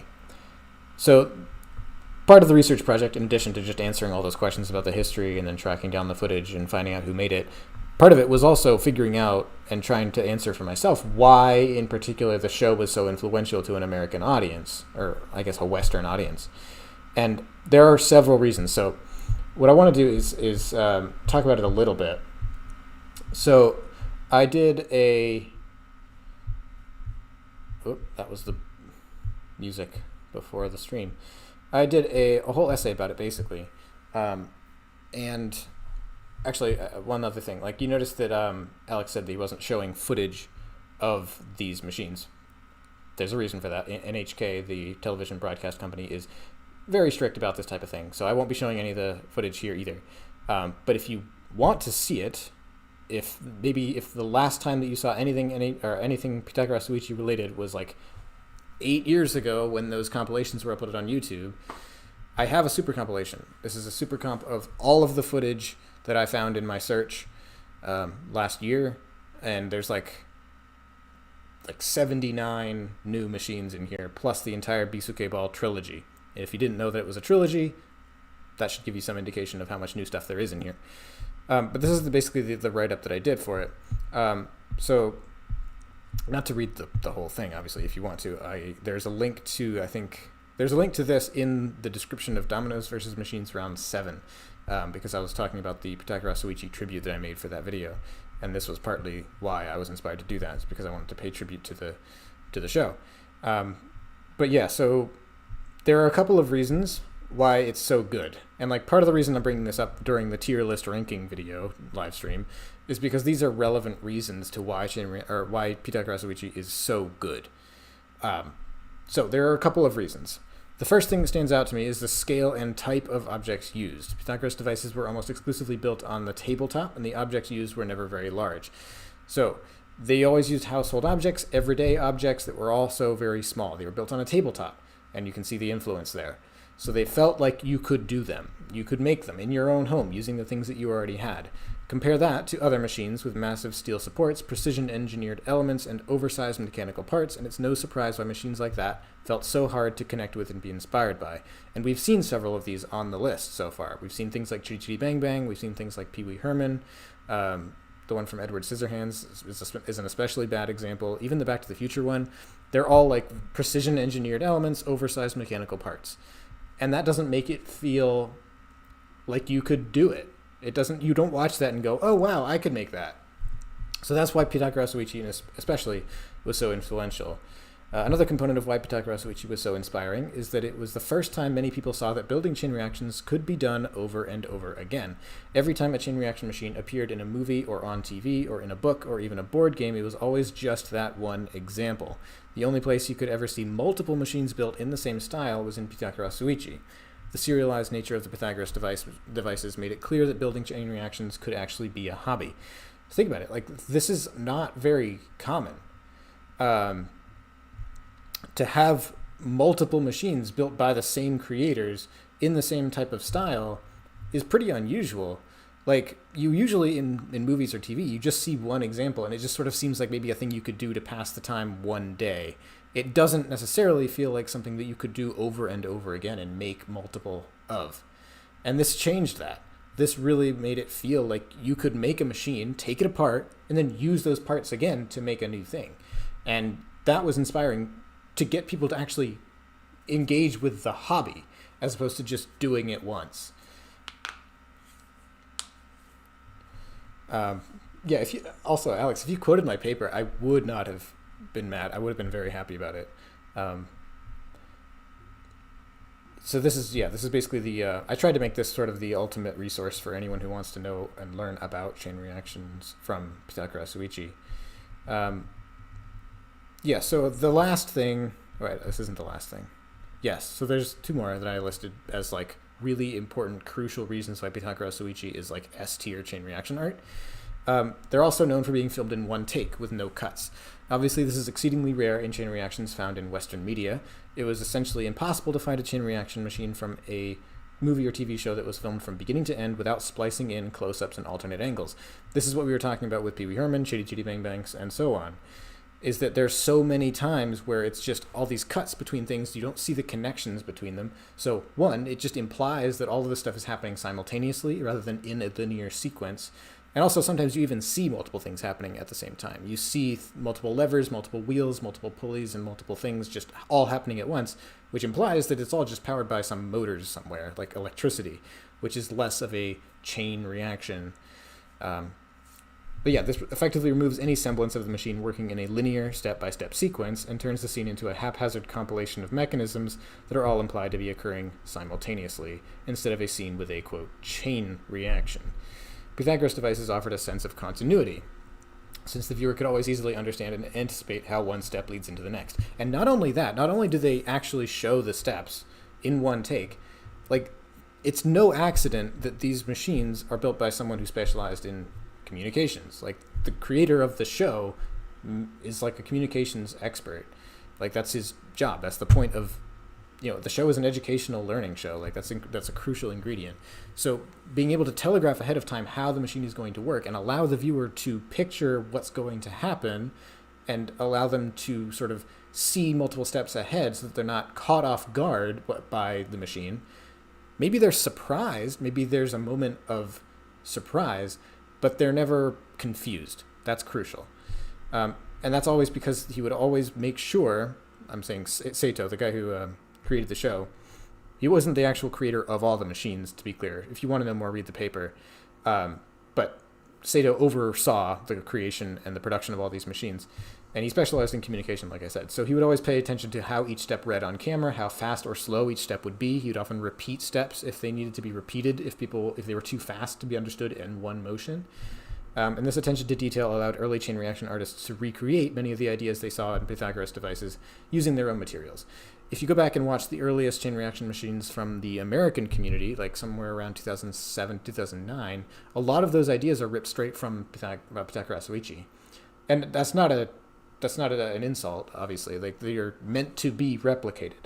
It's an educational TV show for kids. It wasn't like copyright infringement. It's not plagiarism to copy these mechanisms. Like, that was the point. It was to get people to build them at home. Later on in the series, there's even tutorials on how to make the tricks from Pythagoras Uichi. And I'm pretty sure those are all in the folder here. So anyway, let's see. Oh, yeah.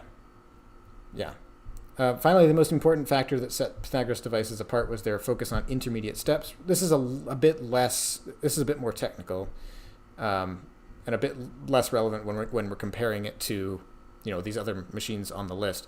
Because like even in the broadest of strokes, Pythagoras Uichi is S tier compared to these other ones. You don't even need to really get into the weeds all that much, but to round it out here, chain reactions in movies, TV, etc. were always built with the ending task as the primary focus. Like Alex mentioned in the video, there was all these like prop house machines focused on practicality. They were focused on the ending goal. They were focused on what the machine actually did, and less on just making something engaging to watch that took the form of a chain reaction. And that's what Pythagoras Uichi excelled in. Like, this is like the end goal of a Pythagoras Uichi machine is always a sign revealer. It just shows the name of the show. It always does it differently in a very creative way, but you know that going in. You know that you're not going to see it water a plant or feed the dog or turn on the light or whatever. It's just the same goal every time, and that almost forces you to sort of reconsider the machine and look at it in an entirely different light, where it's not actually the end goal that's important, it's the intermediate steps. It's how the machine got there. The fact that they never accomplish a, quote, everyday task almost reads as a declaration that the goal of the machine is not supposed to be the main focus. Since the goal is always mostly the same, it forces the viewer to redirect their attention to the rest of the machine, and as a result, Pythagoras devices take special care to make each intermediate step as interesting, satisfying, or surprising as possible. And you can see the influence of this in the form of screen links now, right? Like, the screen link format is literally predicated on the idea that intermediate steps are the focus. Like you make a screen link clip that doesn't actually do anything. In fact, it literally ends outside of the frame. You don't even see how it ends because it's just a ball going out of frame. If Pythagoras Uichi hadn't taught us, a community, that the intermediate step could be just as important, if not more important, I would argue more important than how the machine ends, the screen link format would not find any success. We wouldn't be making screen links to this day. So basically, that's what I wanted to talk about here, is I wanted to go through in a more organized way than just speaking off the cuff, about what makes Pythagoras Uichi S tier, basically. So going back to the tier list here. So Pythagoras Uichi, like I said, I put it in S tier already. And I won't show any footage. If you want to go and watch the footage, I think I have all the DVDs. Yeah. So I'm pretty sure there's a link to the folder in the description of Dominoes versus Machines Round 7. But if not, let me just put it in the chat real quick. So if anyone wants to go watch some Pythagoras Uichi and get an idea of what it is, if you haven't seen it, there you go. Yeah, I forgot this was a reaction to my tier list. Yeah, well, yeah, I just love Pythagoras Uichi so much. It's seriously, it's like my ultimate fan favorite thing. I can't get enough of it. All right, so we are moving on. We've ranked Pythagoras Uichi as S tier, where it belongs, of course. Let's move on. Let's move on to the machine in Designs on Jerry from Tom and Jerry. This is actually a very convincing animated chain reaction, and something that probably wouldn't even take too much modification for every step to work in the real world. I do see some little nitpicks, like no way the boat would go in such a straight line if it's being blown by a fan, but again, that's okay when addressing animation. It's no showstopper style driven build, but it's very clean, understandable, and diverse in its steps. This is exactly what animated chain reactions should look like in my opinion.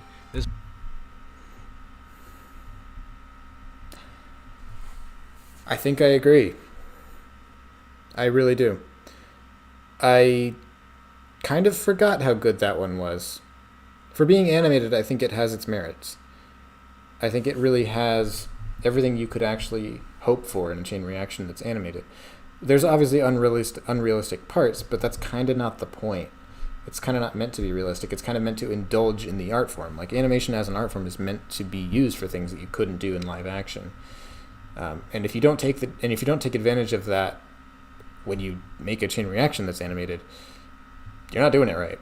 So yeah, some modifications would need to be made if you were to make it in real life, but same with, like, I don't know, it's the same with any of these real life chain reactions. And honestly, like Alex said, I think fewer modifications would need to be made to that than some of the some of the C and D tier that are on this list.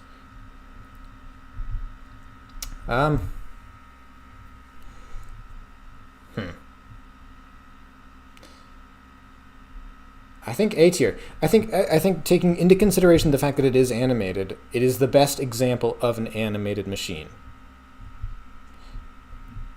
I think that would have to be how I rank it. I think that has to be how I make my decision here. I'm not going to spend too much time on that one though. I think it's safe in A. This work is a solid A tier. Hal's incredible run from Malcolm in the Middle demonstrates a good amount of homemade chain reaction concepts for a TV setup and has a nice integration of household objects. And it's filmed as if all the dominoes were accidentally set off early, everyone's favorite chain reaction cliche. Aside from one random split off towards the beginning, the whole setup is very easy to follow. And this wall technique is kind of trying to be a speed wall, but maybe the builder didn't know what they were doing. Yeah. I think this is a fun setup that, in a way, still shows the fun of building at home, and overall, it manages enough to make it to A tier. Yeah, that one's... Yeah, pretty much every Rube Goldberg comic wouldn't be possible in real life either. And exactly right, I should have mentioned that too. That's kind of the point. They're cartoons. They're meant to indulge that art form. If they were possible in real life, they wouldn't be funny. They wouldn't be comics. They wouldn't be comical, right? So I think that's kind of the point. Anyway, this one... this domino run from Malcolm in the Middle. It's very... The thing is, even the most boring domino run done well ends up in like A tier. This is like really elementary as far as domino art goes. But it's still better than most of this other stuff. And like, it's meant to be sort of evocative of like a homemade thing, which it is. I mean, when I don't think I had seen this one before, I'll be honest. And when I watched it just now, I think I was actually kind of caught off guard by how good it was. So, I mean, it's not a representation of like the best of the best domino art. Whereas I think, well, I guess A tier is kind of the representation of not the best of the best, but still pretty good. That's fair. A tier is fair there, I think. All right, so we're headed into probably my favorite one on the list, aside from Pythagoras Going Ouija. back to back with the sitcoms, now we have Spencer's Fish Feeder from iCarly. I love this the look one. of it, but a lot of the steps at the beginning go by too fast. It does a good job of going through many different surfaces like the floor, the table, the counter, and this wall pillar, but at the cost of jumping from place to place using these really quick transitions. Lots of long connections, typically strings, could make it really hard to follow the action if there weren't cameras following it for us. But still really nice material and step variety, this is still a B tier. So I like this one actually a lot more than Alex does. He put it in B, which I think is too low. I've got a bit of a soft spot for this one, honestly. I was the one who tracked down the footage for Alex to be able to use this in the video. because there really isn't any good footage of it online, like in YouTube videos, I mean.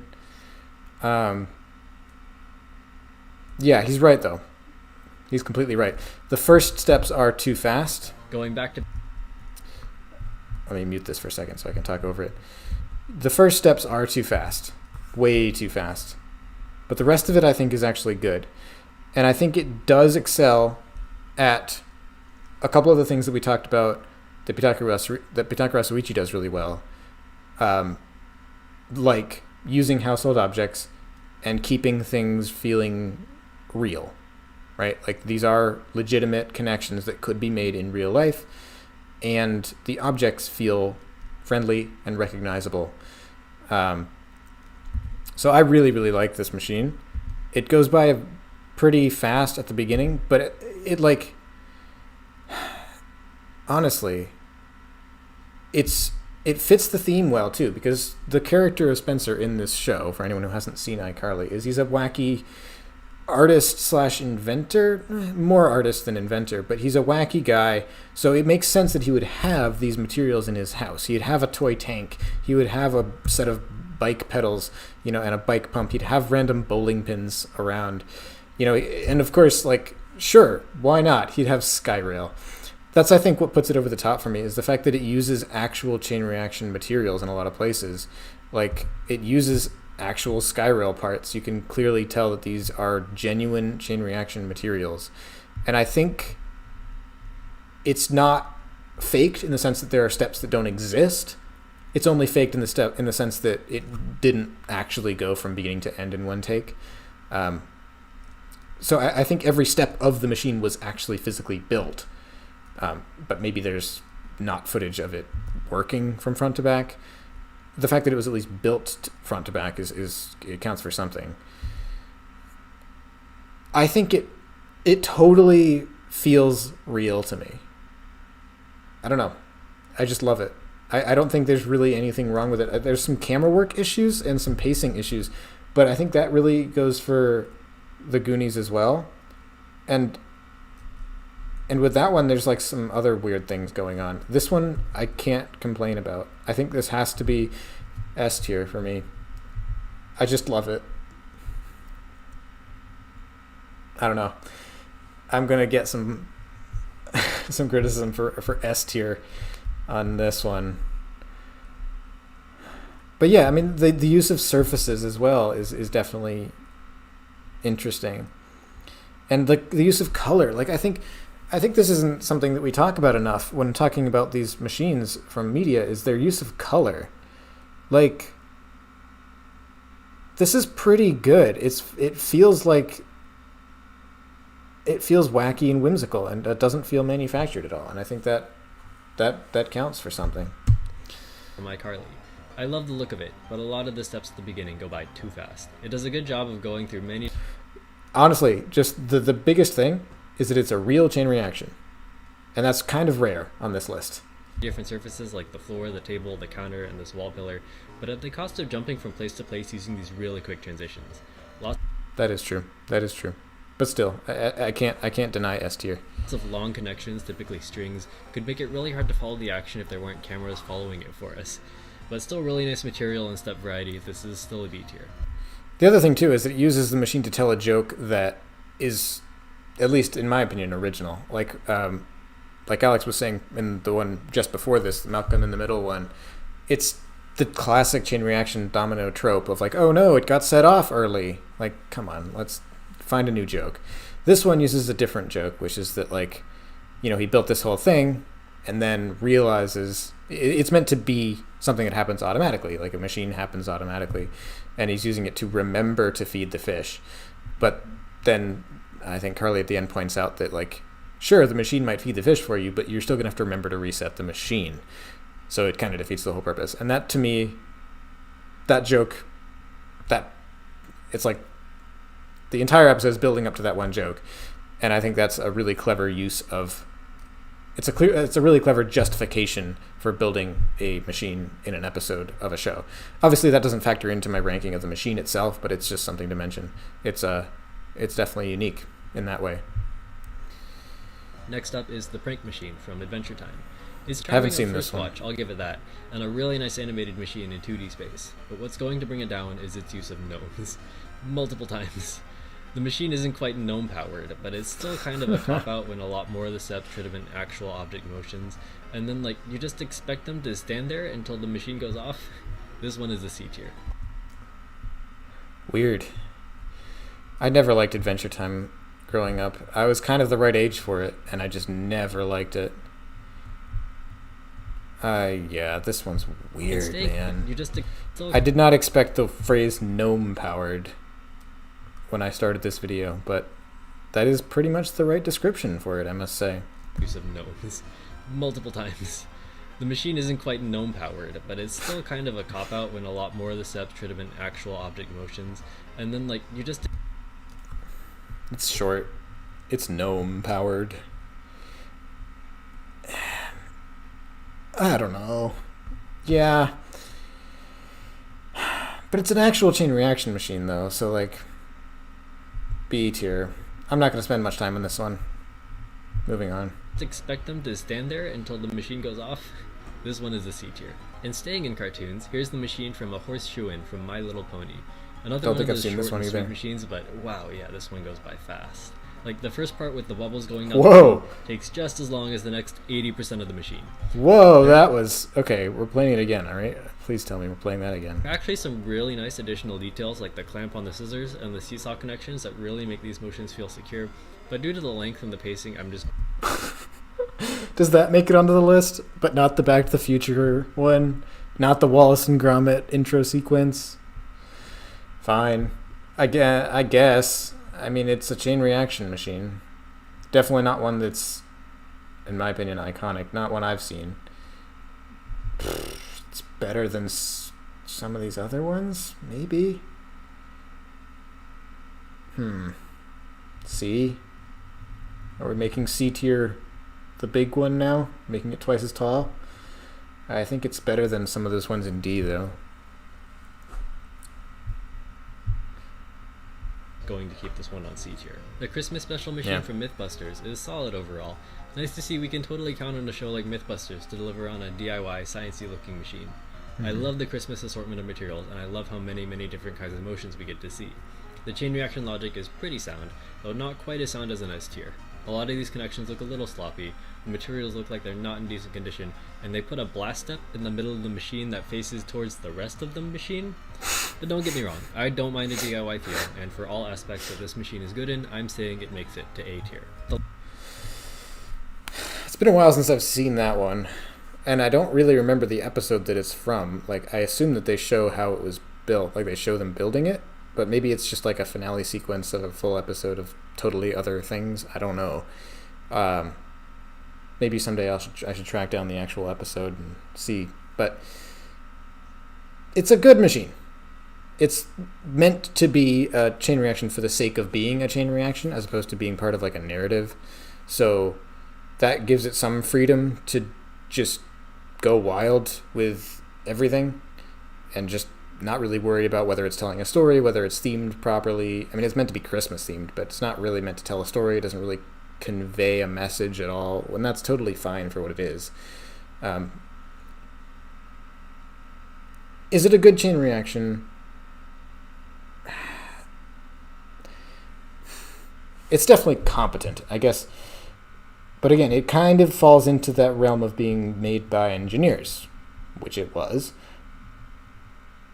and not artists, is kind of the distinction I mean there. But again, it's better than like most of the stuff on the list, so probably A. It's not S tier though. Like some of those connections, like Alex said, they're sketchy, and some of them are really fast, or at the very least hard to understand. You can't really tell how stuff happens. And yeah, I mean, the fact that it doesn't show it all in one continuous take, too, kind of takes away from that. But again, that's just camera work. If it did show it all in one take, I'd probably say it's more in the realm of S tier. But I can't see how all the steps work. And because it's over-engineered, or maybe just engineered, there's a lot of stuff that kind of happens without conveying to the audience how it happens. Like there are latches and switches that get pulled. There are like really complicated release mechanisms with like strings and stuff, and like clamps that get, I don't know. It's just, there's a lot of like intricacies that aren't clearly conveyed that just kind of, it makes, I think more than any other machine on the list, at least so far, it makes the mistake of assuming that people only care about the main ideas, like the spectacles, like the cannon launching, the bowling ball falling down and knocking over the dominoes, knocking over the bowling pins. Like, it makes the mistake of thinking that that's the important part, and that any of the connections that connect the things don't matter at all. And like the viewer doesn't care about those. They just care about the big fancy spectacles, which is a fallacy, to be clear. That's not true. And as a chain reaction artist, it's important to realize that the connections between the steps are just as important as the steps themselves, no matter how spectacular they may be. And I think this machine kind of takes that fallacy to the extreme, where it's just like, doesn't matter how the bowling ball connects to the cannon, as long as it does, the viewer won't care. So, not true. Oh yeah, Nathan, you're in S tier, of course. My reasoning for that is basically everything else on this list is worse than you. No, seriously, it's like Domino art represented in a movie. It literally is the best that it could be. Yeah. Moving on. Let's see what we got. The last of our chain reaction projects. Also, another one I haven't seen. Eraser Dominoes from Tonari no Seki-kun. I love that it's erasers, because Japanese builders do so many amazing things with these erasers. Yeah, true. I mean, this is like an essential Japanese builder machine material. Like they're all over the place. It's great. Can't rank it too high because like 75% of this is just a regular domino line. Mm-hmm. If it's its atmosphere, I can see what's going on, but it doesn't look like much or try to be more than just a small desk setup. So whoa, what happened there at the end? If it's what its on atmosphere, earth? I can see what's is going on. Is that like a superimposed TV screen or something? Or is this an anime thing that I don't get? Look like much or try. What? All of a sudden, fireworks out of nowhere. Try to be more. It's like a thought bubble. Okay. So yeah, it was an anime thing I didn't get. All right. Okay, I mean, there's some chain reaction stuff. Like, there's a bit of a zip line thing and a lever tilting thing there. Seesaw. Many amazing things with these erasers, but I can't rank it too high because, like, 75% of this is just a regular domino line. Yeah. If it's its atmosphere, I can see what's going on, but it doesn't look like much or try to be more than just a small desk setup, so I'm... Yeah, I mean, as far as animated dominoes go, it's probably the best I've ever seen. Like, normally they're way, way worse, and dominoes are freaking hard to animate. Like, that looked good, and like getting that motion right, it's pretty hard to do. The only way to do it really is doing a 3D sim as opposed to trying to like animate it. But anyway, what do I do here? I think it kind of like, I think what I've decided on is that B tier is mostly my ranking for things that are good but short, or short but good. And then there's Pee Wee Herman, which doesn't fit either of those descriptions. I guess basically when B tier is for things that like have just as much good as bad, which makes sense for the middle of the list. So this one, like, I don't really have any complaints with it. It's just short, and it is just a domino line. But if you were to make a domino setup that was just a tabletop setup that incorporated a couple of chain reaction elements and then animated that, I genuinely don't think you could do much better than this.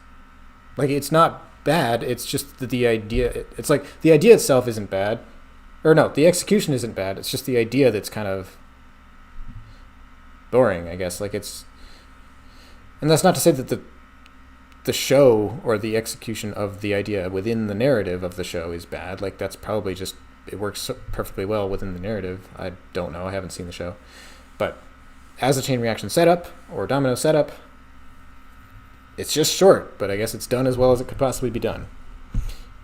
Anyway, moving on. I think that's... Well, and apparently there was a live adaptation of the scene with lots of really dramatic reactions. Oh. Oh. I don't... Oh. Is there more to that? I don't... okay, there's more lore than I imagined. Is this just the original, or is this... Yeah. Looks like... Oh, Yeah, this is just that. Okay. Sorry, no one saw that.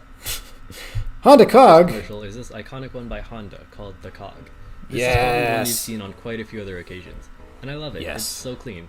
It goes to great lengths to... Okay, well, before anything, S tier, please. S tier. Thank you. Intentionally make certain steps just barely work, like the fan that slows down right when it hits the pole, or God, the barrel that it's hits the lever on genius. its last possible Absolutely rotation. brilliant. That is so satisfying. Kudos to these designers. Yeah. I will say that this machine's one downside is that it's not always clear what exactly every object is, since it's exclusively made out of car parts. But at least this machine gets nice deliberate actions out of them. I'm putting this in A tier. Boo, it's S tier, man. It's S tier. Everything about this thing is amazing. Let's pull it up for real. If you guys haven't seen it, what on earth are you doing? You need to have seen this video. It's amazing. So the idea is, isn't it nice when everything comes together? That's the tagline, which is like pretty tailor-made for a chain reaction. So I love it because it's real. It looks fake. It looks like early era 3D animation, honestly, in a couple of places. But it is genuinely real, and it is genuinely done in one take, if I remember correctly. I think there's like a behind-the-scenes video that shows the crew working on it and getting it to work. And they said something about it taking some number of tries. So what I love about it is it's like, I talked about at the beginning, how a lot of machines fall into the pitfall of just being ball on track over and over again, with a couple of miscellaneous elements sprinkled in. This is almost the complete opposite. I don't think there are any balls in this machine because everything's car parts. There aren't like spheres. I might be mistaken. There might be a couple. But most of the stuff in this is totally unique motions, and not just like other chain reaction motions. These are motions that I've never seen anywhere else before or since.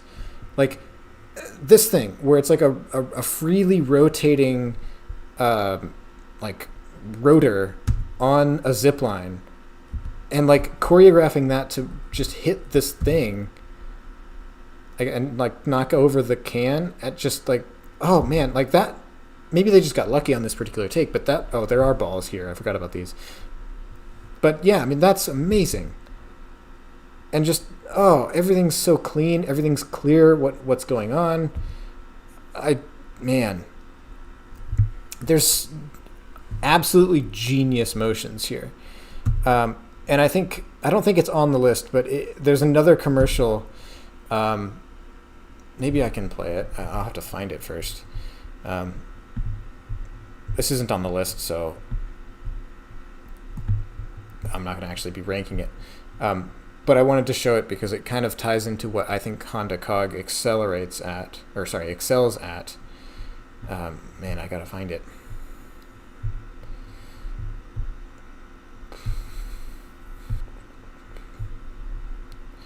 I'm not 100% certain which one it is, actually. But hopefully I'll know it when I see it.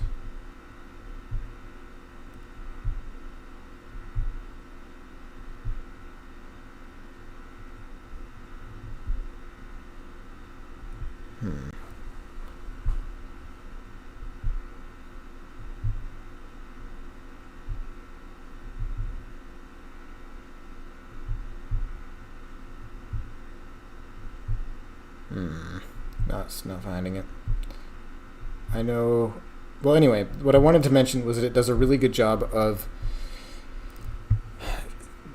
not just mechanically connecting steps, but I want to say mentally connecting steps, or like intellectually connecting steps. But I guess what I mean is like each step logically leads into the next in a really satisfying way. I'm still searching for it. I know it was for like, maybe it's this. No.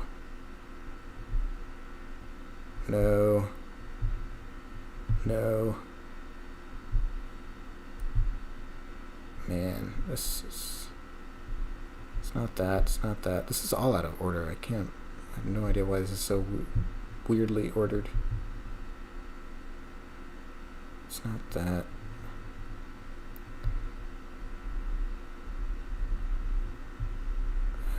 3M, ESPN. Oh, maybe it's this. Yes, it's this one. Yes. So this isn't on the list. Sorry for wasting that much time on this. But I wanted to show this because even though this isn't on the list, this is what I would consider kind of Honda Cog Part 2 in terms of like a spiritual successor to Honda Cog, where everything's kind of made out of the parts that the product or the company sells. And it's done in a really, really good way. And what I wanted to mention, it's especially clear later on, where all of the logic of each of the steps, not just mechanically, but logically, leads into the next. So here it's just like the physics of it, the mechanics of it go from step to step. But I think starting here is when it starts like logically connecting. Like they literally use like the reasoning behind each of the products to connect together. I think. Yeah. So they have.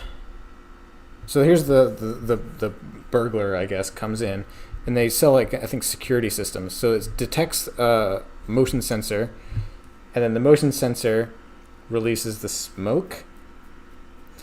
So then the smoke, as it gets blown away.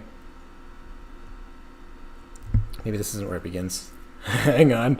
I'm just narrating random stuff now. Oh, here we go. This is where it starts. Okay. Sorry about that. It's been a while. So here's where the steps really make sense. I'm going off the rails. If you're not able to follow along, I'll be back to the tier list in a second. I just really wanted to mention this. We'll be back to Honda Cog. So, the fire. It starts with fire. So the fire goes into the smoke alarm. The smoke alarm sets off the sprinklers. The sprinklers go into the gutter, and then the gutter goes onto the window, and then they also sell windows that automatically close when moisture is detected. So as the window closes, it pulls on the string. So it's like mechanically they're all connected, but they're also logically connected. Like all of the steps make sense literally because of what the products do. And I think that's also what Honda Cog excels at. I see in the chat, do you have the Zoom Rube Goldberg machines? Can you send a link to the Zoom ones? I don't know about those. Is this you mean like Zoom, the tech company, like the video chat company, right? Those must have been new. I don't think I've seen those. Yeah, I'd give paste a link. I'd love to check those out. They're definitely not on the list, but I have a whole playlist, as you can see, of professional machines, like machines made for commercials. But anyway, you saw that. So that's what I wanted to mention. All of the steps are mechanically connected, but also logically connected. Like the fire causes the smoke alarm to go off. The smoke alarm sets off the sprinkler sets off the window. Yeah, paste a link in the chat. I'd love to see it. So this is what Honda Cog does so well later in the machine. So yeah, I'll just play Honda Cog for a second as well. Obviously, I've already ranked it as S tier because it is Alex. And yeah, these are motions that I've never seen anywhere else. Like these, just immaculate precision. So satisfying. And here's where it kind of starts, where it's got like an object detected by the window, so the window automatically rolls down. Like using the actual function of the product as the step. And same here. So like the window detects moisture, so the windshield wipers start going. It's using the actual functionality of the product as the step, but in a really creative, logical way that I just find really satisfying. Yeah, I mean, oh man. And the set design too, like all of this is so clear. It's so spacious. Every step is very easy to understand, and it's paced extremely well. There's nothing about this machine that I dislike. Just amazing. So that's Honda Cog if you haven't seen the full thing. But yeah, it's S tier for sure. Zoom, the PBS show. No, I have heard of it. Yeah, is there? I'll look it up later after the stream. I will definitely look it up because I'm curious now. But if you just have the link offhand, definitely paste it in the chat. I'd love to see it. The next commercial is by Panera Bread, called Live Consciously, Eat Deliciously. This machine focuses very heavily on its set pieces, like the bakery and the farm, and sometimes that makes it feel like it's putting all its eggs in one basket.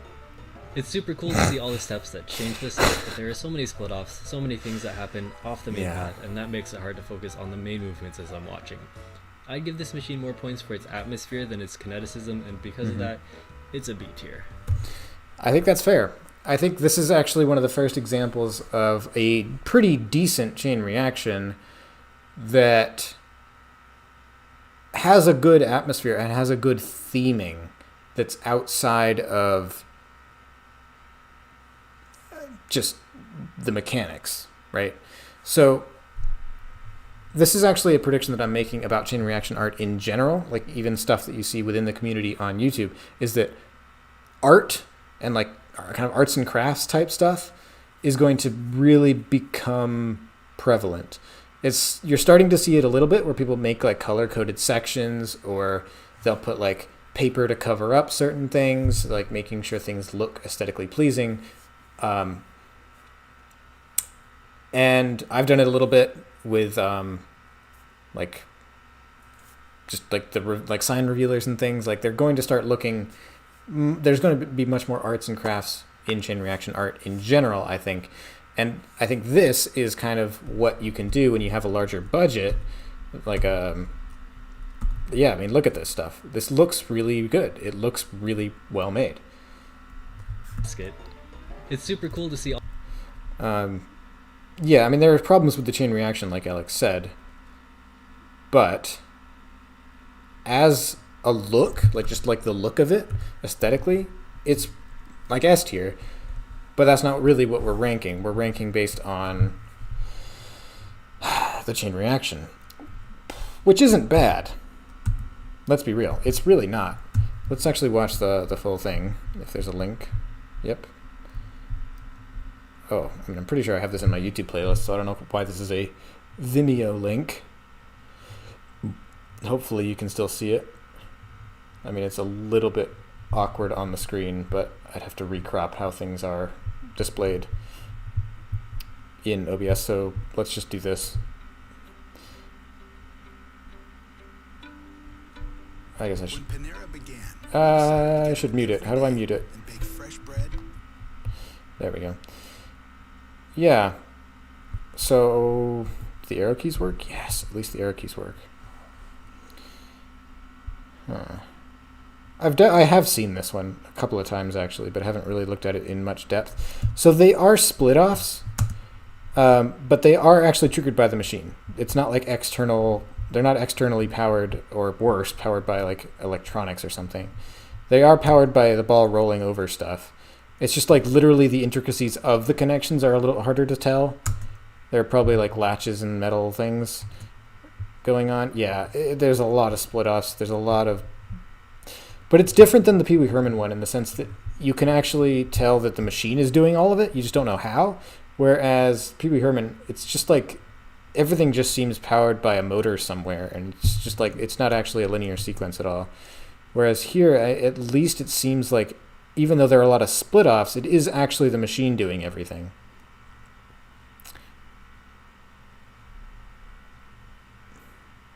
Well, I mean, that's a confusing connection. That's just a complete mystery. Like, it goes from watering a plant, and then all of a sudden there's a zip line. That's just, I mean, it's just a complete disconnect. Yeah, don't like that.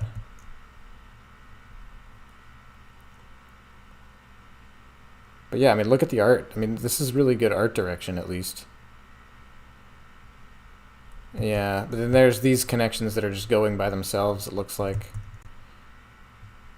Yeah. It does, I mean, it's not like it's a fake machine. Like, definitely someone made it, and it definitely looks good, and it definitely works well, and doesn't look sketchy. I think there are a lot of aspects of chain reaction art that we can really talk about here, but I think it has just as many goods as bads, to say it bluntly. I'm actually not even sure if that's true. I think it might have more good than bad. I think it's more good than bad. I really do. I think this is A. I think it's A tier. I think it really could be fixed with just a couple of minor adjustments to sequence or pacing. I think you would just have to rearrange some things so that things don't overlap. Because right now, I'm not really sure where I'm supposed to be looking on screen. Because pretty much everywhere on screen, there's something happening. And that's not good.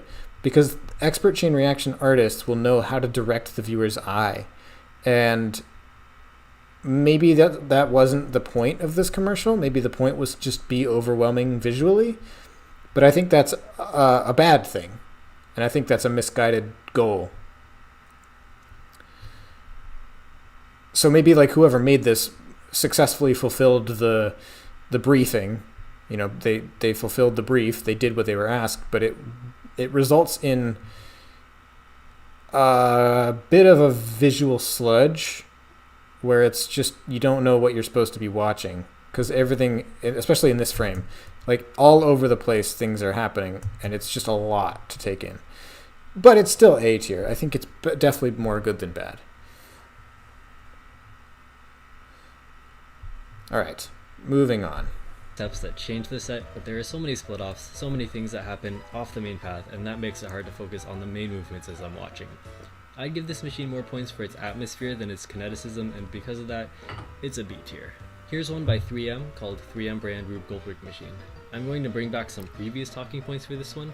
This machine pretty much falls in between what I consider to be mechanical but chain reaction at heart, and factory. There are some parts that are really cool, and other parts that are just electronic and hard to understand, and this machine just straddles that line. Yeah. I love the rolling and swinging bits, and you could make the case for this to be higher, but I'm keeping it in B tier. It's still A. There are definitely things about it that I dislike now, but when I first watched it, I don't even remember how long ago it was, but it must have been close to when it actually came out. I loved it. This was amazing. This was like the best thing I'd ever seen when it came out. Or at least something totally new that I had never seen before. Let's mute it, but it's exactly what Alex said. It is a lot of factory feel, but it is at least like colorful and clean enough that it doesn't really have that effect for me. It doesn't feel too industrial, despite the fact that it is. It definitely feels more homemade just based on how kind of colorful and how many everyday objects it uses. And of course, bonus points for having some pretty awesome and unique motions like this.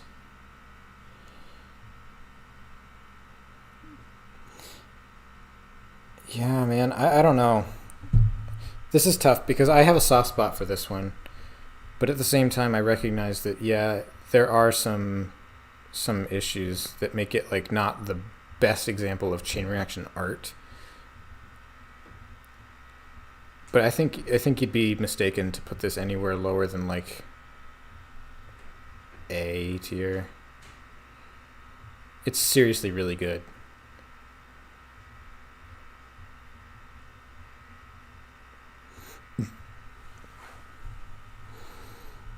And some like pretty clever applications of motion as well.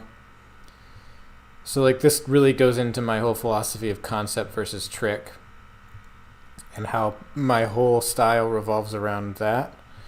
And this is really, really smart way of making that specific motion actually mean something, make that into an actual trick. And of course, one of the most badass finales, like this is just killer. I mean, the one that doesn't go is really bothering me, but it's really good. It's real good. Yeah, man. I think it's got to be like A tier. I think there's only a few things that are wrong with it, and then, but it makes up for it by just having some really awesome ideas, looking really clean, being paced really well, Is it S tier?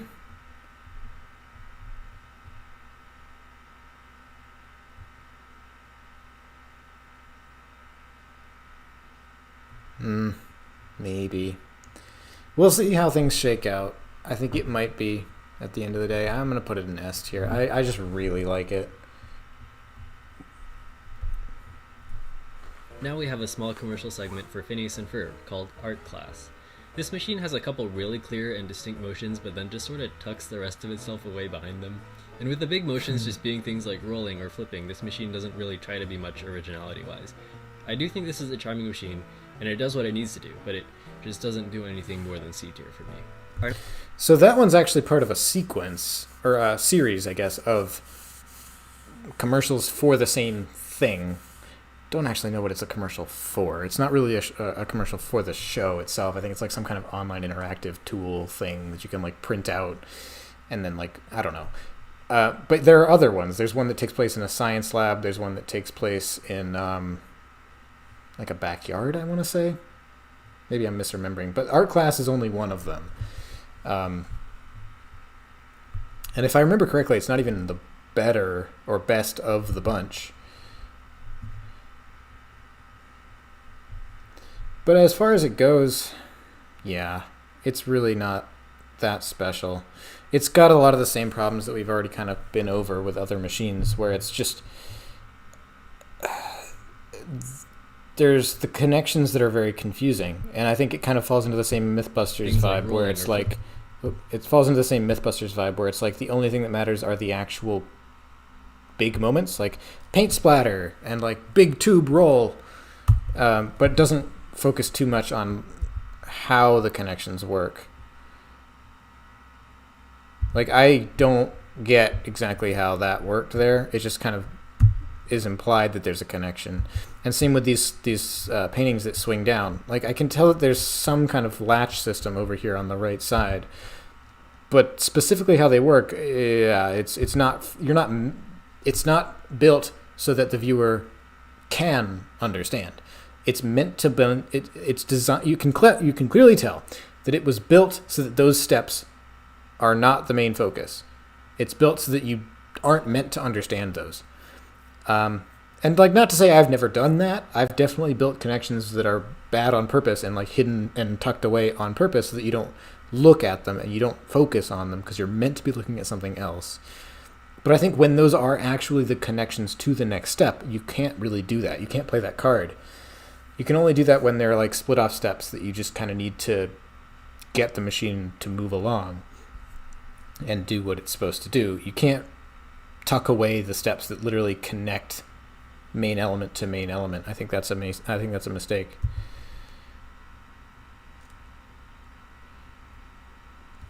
It does what it needs to do, but it just doesn't do anything more than C tier for me. I think that's probably fair. Actually, no. I have some. I think the fact that it is a real chain reaction at least does something for me. So B tier probably, because I think we're really going down to the really bottom of the barrel when we get to C and D. It's better than those, I think. Our next commercial is by Domino's, called Delivery Chain Reaction. I didn't look too much into who made this, but doesn't it look very, very similar to Panera Bread's? Both machines have circular design. I'd say it looks really similar to, like, I was going to say 2D House, but it definitely looks similar to a lot of the other stuff that's in my like commercials playlist, machine commercials playlist. But let's see what Alex says. Who made this? But doesn't it look very, very similar to Panera Bread's? Both a little, in a way. Have circular designs that represent a part of their business cycle. Oh, the circular design for sure. Yeah. All these custom-made set pieces. This machine does a little better than Panera's in terms of clear motions and path of action, in my opinion. But since it still doesn't really have the depth of a top tier, I'm keeping it in B tier.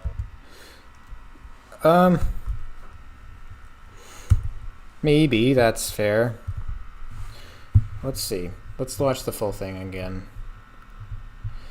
I don't know if B tier feels right to me. I think it might be better than that.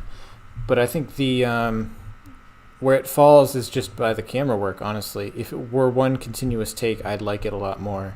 But since we're not evaluating based on that, I think we have to Oh, I didn't even notice that. I've watched this machine like 700 times. This is the first time I'm actually noticing that it's literally the wheel of the car, and like this entire thing is rotating on like a giant gear, I guess. It's like powered by a chain or like a belt, I guess. So the entire thing rotates. That's actually dope as hell. Yeah, all these disconnected shots make it just very confusing to understand how one thing connects to another. But I guess when you see the full thing,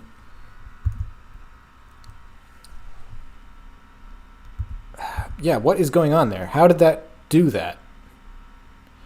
How did that do that? I think it's cutting out all of the connections, but I think it's mostly just the camera work. I'd like to believe, at least, that in real life, these are actual connected steps. They're not just separate examples of things.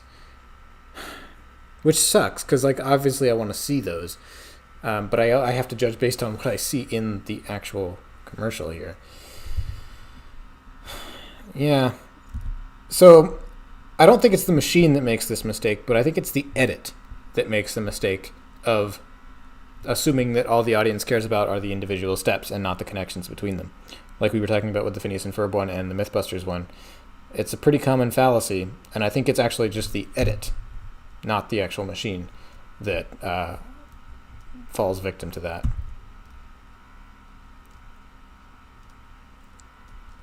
Yeah, because all the actual tricks here, I think the rest of it's just, actual commercial.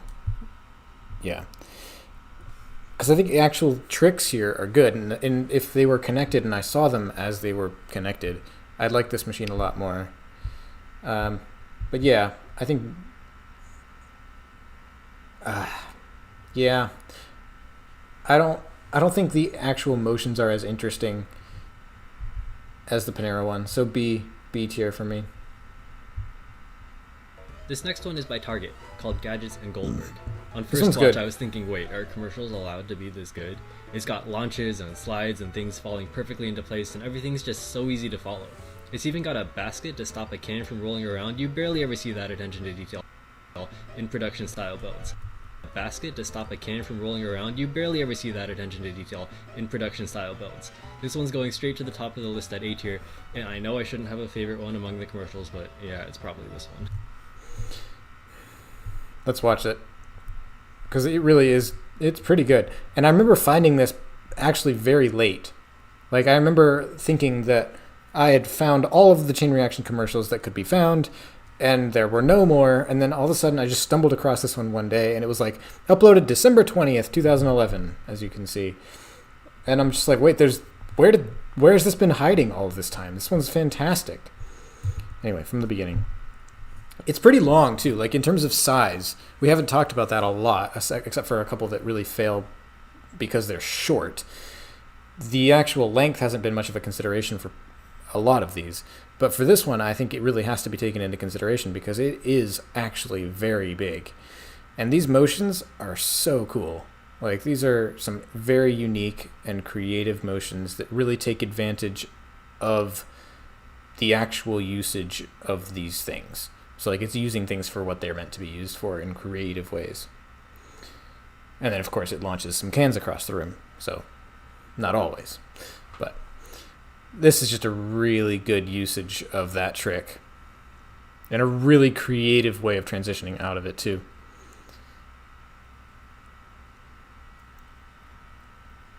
Again, pacing. Pacing is really spot on. There are some moments of downtime, like you are waiting for the fans to do something for a couple of seconds, but not too long.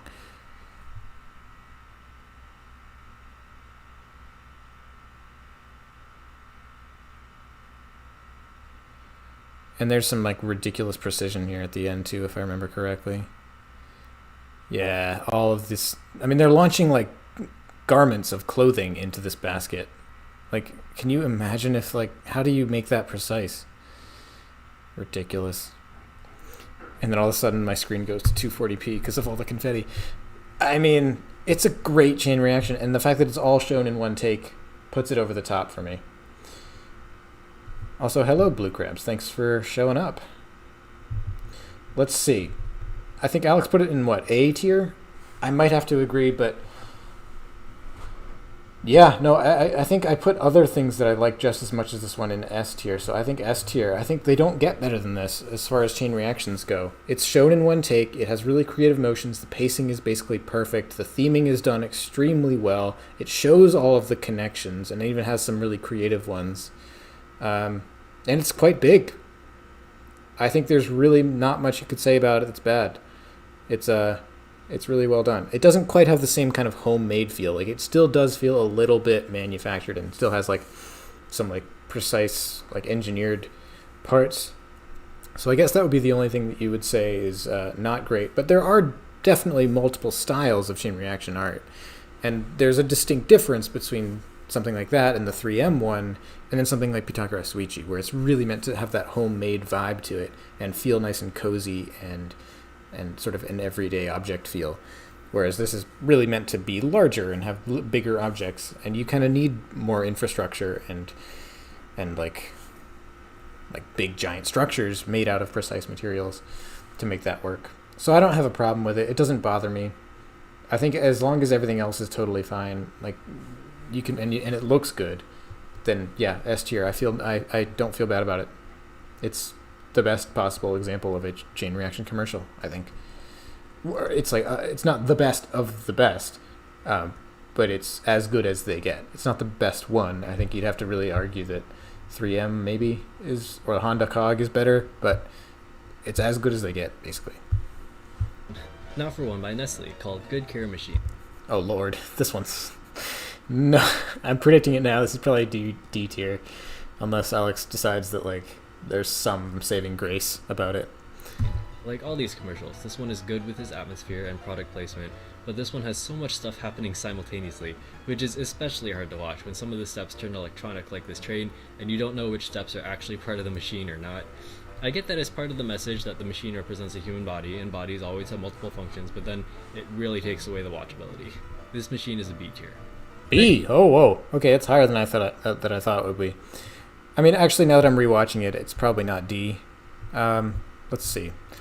I remember there being just... It's not real, is kind of what bothered me the most. It looks kind of real, but it's still not. Like, and I don't mean real as in their cuts. I mean real as in it's CG. Unless I'm thinking of a different one. I'm pretty sure this is just not real. And there are plenty of things here that just don't work. Like, what in the world is that spacing on those dominoes? Like, hello? Get a template, my guy.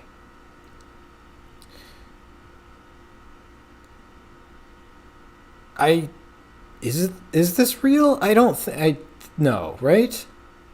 Well, that water looks really real. But like the way those things fall, like I just can't decide how much of this is real and how much of this is CG. The motions are like too perfect in a lot of places, and things just look too... Like these look like this thing over here. This just looks like one of those like oddly satisfying animations that you see on Instagram or whatever. So I don't know. That just doesn't look like a real object. But maybe the art direction is just that good. I don't know. And like that motion, that's hard to simulate. That's hard to simulate and make it look good. And like that much detail on the balloon, I really don't know. There might be some CG elements of this. But I think actually a lot more of it than I thought, or a lot more of it than I remember is actually real. And like this boat, I always thought that was fake. And I mean, I don't think the fan is actually strong enough to blow it. But maybe it's not CG and just faked in another way. And same with that fan, like there's no way. Right?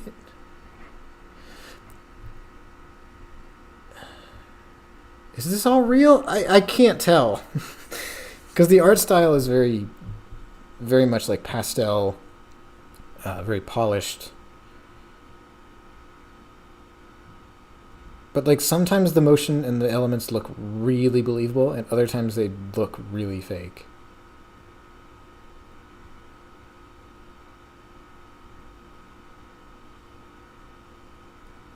That's a good premise for a machine, though. That is a cool premise for a machine, is to like contextualize everything at the very end by zooming way out and making it and revealing that it was actually all part of a specific shape. That's a really cool concept.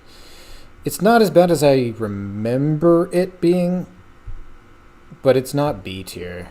It's too many disconnected parts, too much confusion about whether it's even real or not. But the art direction is really good. I just don't like it. I really don't like it that much. I think it's C tier for me. Yeah. Okay, so we're on to a good one. Called Sports Nation Machine. This one is really, really good. I think the motions look the most distinct and authentic to what a chain reaction machine should look like out of all the commercials on this list, even better than Target. Everything is fluid, you can see the actual woodwork behind each step, and then it goes through a nice variety of surfaces and surprisingly fine-tuned motions. The only reason it's not my favorite commercial is because there's one step with these two people, and it's filmed like as part of the chain reaction, but I've been over this, it really doesn't count as a step. You just stopped all the action to watch two guys push a button. Unfortunately, that just brings it down for me. Still in the tier, but no more humans in chain reactions. I agree. But I don't know how much it really bothers me. Like, I don't know, it's just one step. It's not like you're asking a human to do something super complicated.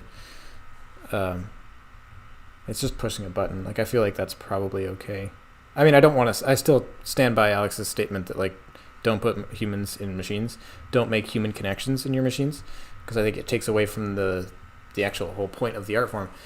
But I don't have much of a problem with it. I think, let me watch it again. I've watched it before, actually, several times, and it's actually made by Zach Imperovich, which is, who is, he's made several machines before. He's what you could consider a professional chain reaction artist. I don't know how many gigs he actually has nowadays, but he definitely did some professional work in the past, including obviously this one. And also the size. The size is another huge consideration too. It's similar to the Target one where I talked about that. It's just, there is something to be said for how large it is.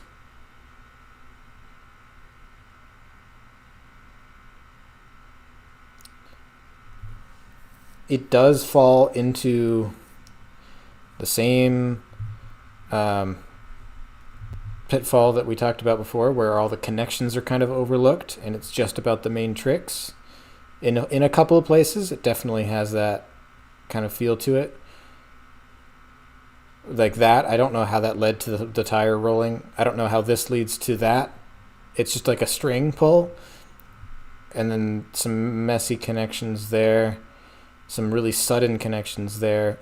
You can tell that they just said, like, look, the important things to watch here are these giant spinning windmills. It's not that important how one releases the next. But I could picture under the tutelage, let's say, of a more experienced chain reaction artist, how you could make this and convey that, like, once this one spins a certain amount, that it triggers something over here, and you could, like, make that transition more obvious to the viewer. But right now it's very fast and it isn't clear. And like this thing, there's a string and then all of a sudden a basketball is rolling. I mean, I guess you could assume that's a string pull, but then there's all this complicated infrastructure that makes it look way more complicated than it is. And, like, I have no idea what all this is supposed to be. I guess you can't see my mouse here, but I'm talking about all this stuff. Like, it's just a string pull, right? Like, what are all these wood parts supposed to be?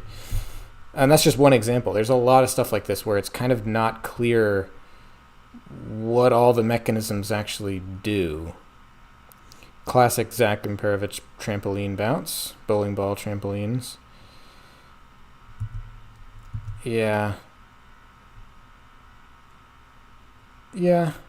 It's still good, obviously. Yeah.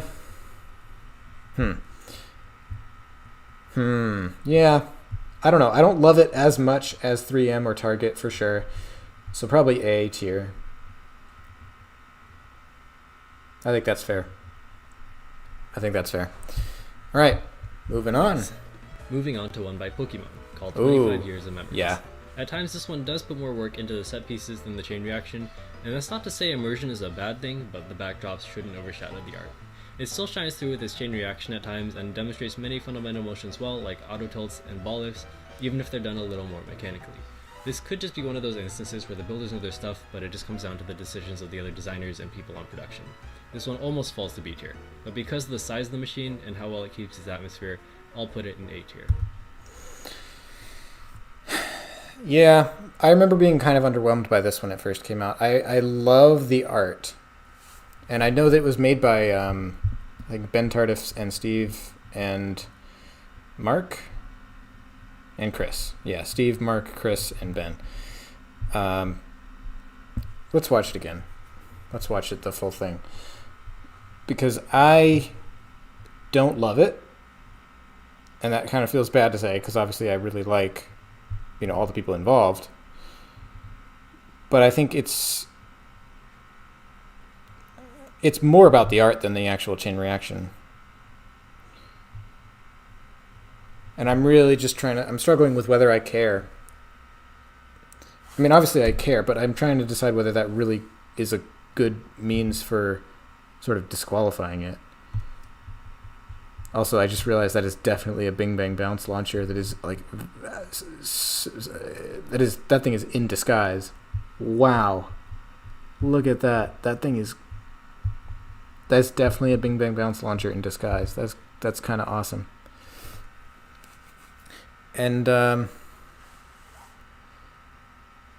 yeah, there's some things that look really unprofessional and messy too. Like the way this ball just kind of bounces out of the track. Like that bothers me. And like that just looks fake. Like the way it was just kind of, it's just like this. It goes in and then the zip line just sags for some reason. It comes in and then all of a sudden just like gets placed very neatly on the ledge there. I don't know. There are definitely things I don't like that just I don't really get. But the art direction really makes up for it.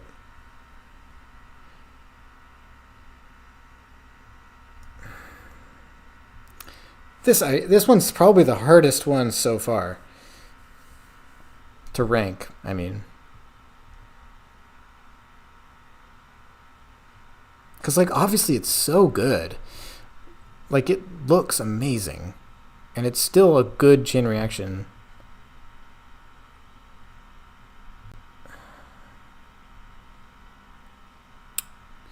Man. And it's quite big, too. Like Alex said, that's definitely not something to overlook. But I think my main problem with it is that everything's very disconnected. It's hard to tell how things happen. Man, I don't know what I'm gonna do about that one. I might just put it in B tier because that's kind of where I'm putting all the ones that I like for some reasons and then don't like for other reasons. Yeah, let's keep going. Before we move on to music videos, let's talk about this last one by Star Financial Group called Domino Commercial. This one was actually built by the Domino wizard himself, the dude that popularized Domino Top Link as an art form and held the very first Domino world record, Bob Specca. There's a clear message behind this commercial with all the separate fall downs representing various things to be managed, all coming together and leading to the star. The paths are well done, but I can't see this chain reaction as much originality, being just lines. Plus, that is a very outdated way to build a star. I like this commercial though for how it represents its message, and I think it fits right in B tier. I think it fits right in C tier. Again, more Domino art. I guess it's just like, it's just not interesting to me. Domino art is just, if it's just lines and stuff especially, I don't know. No, it's not really, because like at the end of the day, Collateral Beauty wasn't that much better in terms of, well, I guess is it literally 3 tiers worth better? I don't know. I don't think so. But it's definitely not, I don't like it as much as the Pokemon one, that's for sure. You know what? I'm going to move Pokemon up because I feel like I can move that one up. I can move the Star Financial Group up. No, that doesn't feel right either. I'm going to move it. I'm going to keep it in C. I'm going to keep it in C. Yeah, I don't know. It just feels better that way.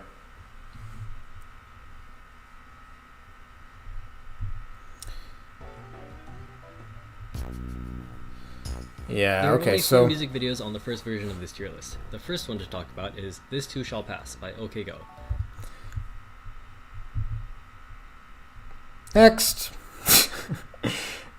Yeah, this is just the best thing. This is, yeah, I think for some people it was Domino Day. For some people it was, I don't know, Pitakura Suichi. I mean, definitely was for me as well. For some people it might have been, even just like some early community builders that really got them into chain reaction art. But for me, if I were to pick actually for some people it might have been like Mousetrap or something, right? But for me, it was this. It was OK Go, This Too Shall Pass, the best music video that exists. I'll start by saying I love the look. It doesn't look like it's overdone with prop house items like ones in movies and TV, and it doesn't have any super custom-made framework that we typically see in advertisements. It has this authentic, made-in-a-warehouse feel that it pulls off without any connections looking too sloppy. The gradual increase in scale from beginning to end is perfection, and the music synchronization will land some extra points with me personally. I always get this childlike wonder from watching this, and I think it's once-in-a-generation kind of inspiration puts it with the rest of the best on S tier. An Honest Mistake by The Bravery is a nice combination of dominoes and machines with a convincing sequence of action and good pacing. I don't know, should I say more about This Too Shall Pass? Like, it really is spectacular. I'm not going to play the whole thing because it's long, but it's a real machine. It's real from front to back. There is a hidden cut in it, but it's still a connection that was built. It wasn't just like a fake connection. Yeah, I don't know. I guess all I can say is that like there comes a point where you just have to go, this is S tier, and I can't say much more about it. Like everything that we've discussed so far in this video about pacing, about theming, about things being understandable, about things being actually connected and not just happening simultaneously, all of those things this machine does. If you were to make any complaints about it, it's that maybe it looks too industrial. It's that maybe it doesn't really feel homemade. But again, like we talked about with 3M and Target, like those aren't necessarily requirements for a good chain reaction machine. So yeah, it's amazing. It's one of the best things I've ever seen. Let's move on. The Bravery is a nice combination of dominoes and machines with a convincing sequence of action and good pacing.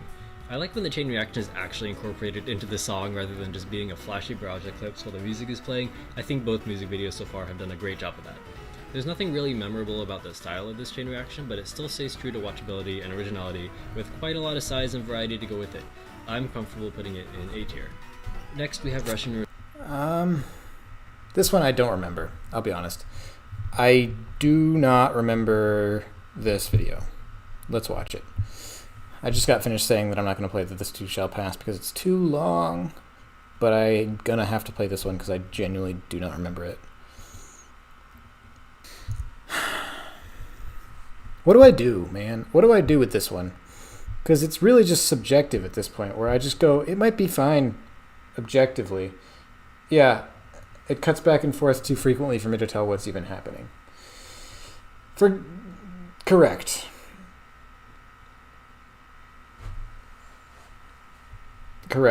I don't like this one, but it's really, it's not D tier, but it's like low C tier. It'll end up being pretty low on C tier, I think. Okay, finally, another one that I don't know if I've seen. Roulette by Red Velvet, and if I'm being honest, this one is everything the first two aren't. To be fair, the chain reaction isn't the focal point of the music video for Russian Roulette like it is in the first two. There are only a few shots of dominoes, plus this one machine used as a backdrop that we never get to see in action, though I can kinda tell it's missing some connections. There are some really nice bright colors at use, but other than that, everything just looks disconnected, and this work could have been so much more. This is almost a D tier, but I'll keep it at C tier, since there's at least a little more to it than the D tiers. Huh. This feels like something I'm not going to enjoy watching the full thing of, but I have to because it wouldn't be fair otherwise. Let's see what we got.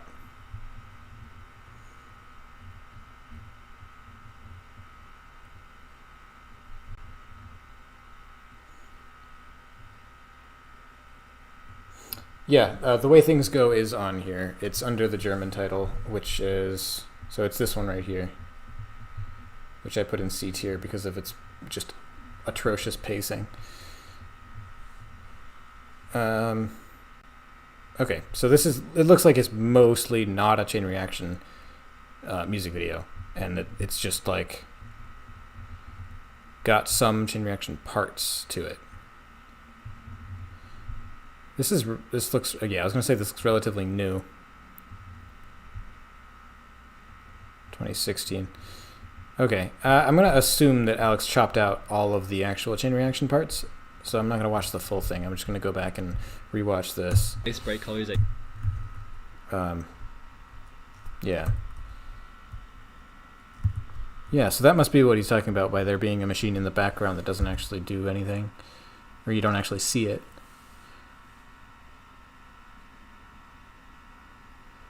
Interesting.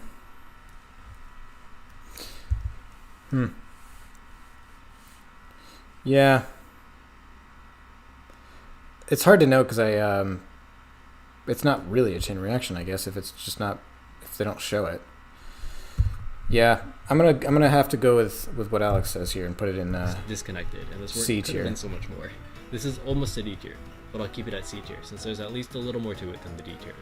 But let's end on a high note with Tuna Mill by A-Track and Tommy Trash. This is all beautiful work, and for once I feel like I could almost just turn my mind off while watching it all fall down. Built by the Kinetic King, the majority of this chain reaction is a separate art form from Dominoes and Machines, just dubbed Kinetic Art. And not only does this work display almost every technique known to Kinetic Art, it plays with so many different scales of motion while weaving in some Domino and Machine sections too. This work is one of a kind, and I think it belongs on S tier. Yeah, again, we're going to get a little bit subjective here. When I first watched this, I didn't love it, but it definitely is truly one of a kind. It's amazing. It really is good. I just find it a little bit samey. The song that accompanies it is really annoying. I do not like the song. Obviously, that's not going to factor in, but yeah, it's A tier. I just don't. It kind of feels like it could have been like 2 minutes shorter, and I would have gotten just as much out of it. It does kind of get repetitive and a little bit samey with all the staircase stuff. It's just like yep, here we go again. But if you took all the highlights and condensed it down into like a minute, it'd be really, really good. But obviously, it's a music video, and the song is not a minute long. But that's my very subjective opinion, and this is, again, not really an objective evaluation of this particular one. If you were to evaluate it purely on just the technical talent of, obviously, Kinetic King, who made it, S tier, but it's a tier list. The fun is in subjectively ranking things. So it's A tier, but I think when I get to actually ranking things within each tier, it'll end up near the top. Okay, let's move on. Now, if only the camera work didn't give me motion sickness every time I watch this, like, you don't need to get that close to everything. Let's wrap this tier list up with chain reactions from other miscellaneous forms of media, starting with the independent project 10,000 iPhone 5 Domino by Atma Studio. It's definitely no top tier piece of work, but a nice one that maybe your older relatives will find and send to you.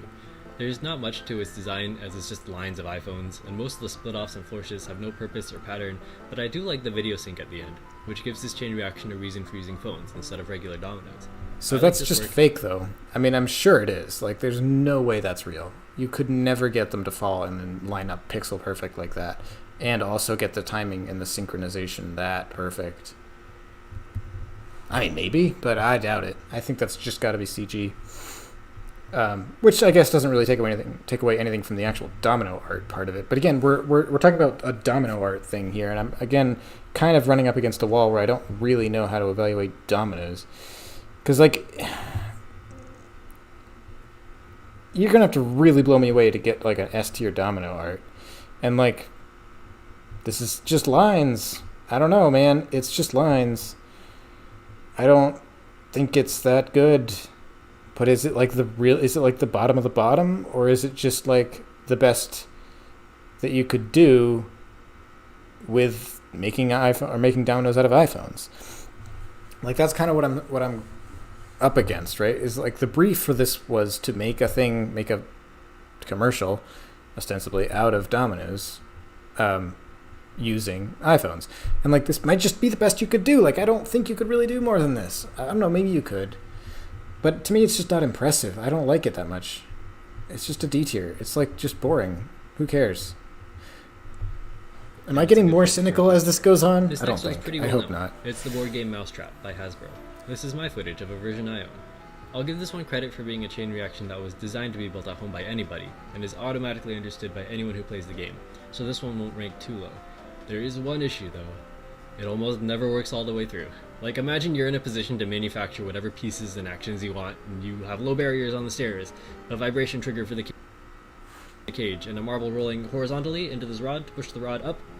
It's a B tier. Now we have the web whatever pieces and actions you want, and you have low barriers on the stairs, a vibration trigger for the cage, and a marble rolling horizontally into this rod to push the rod up. Yeah, that one always bothered me, about the ball rolling into a rod horizontally.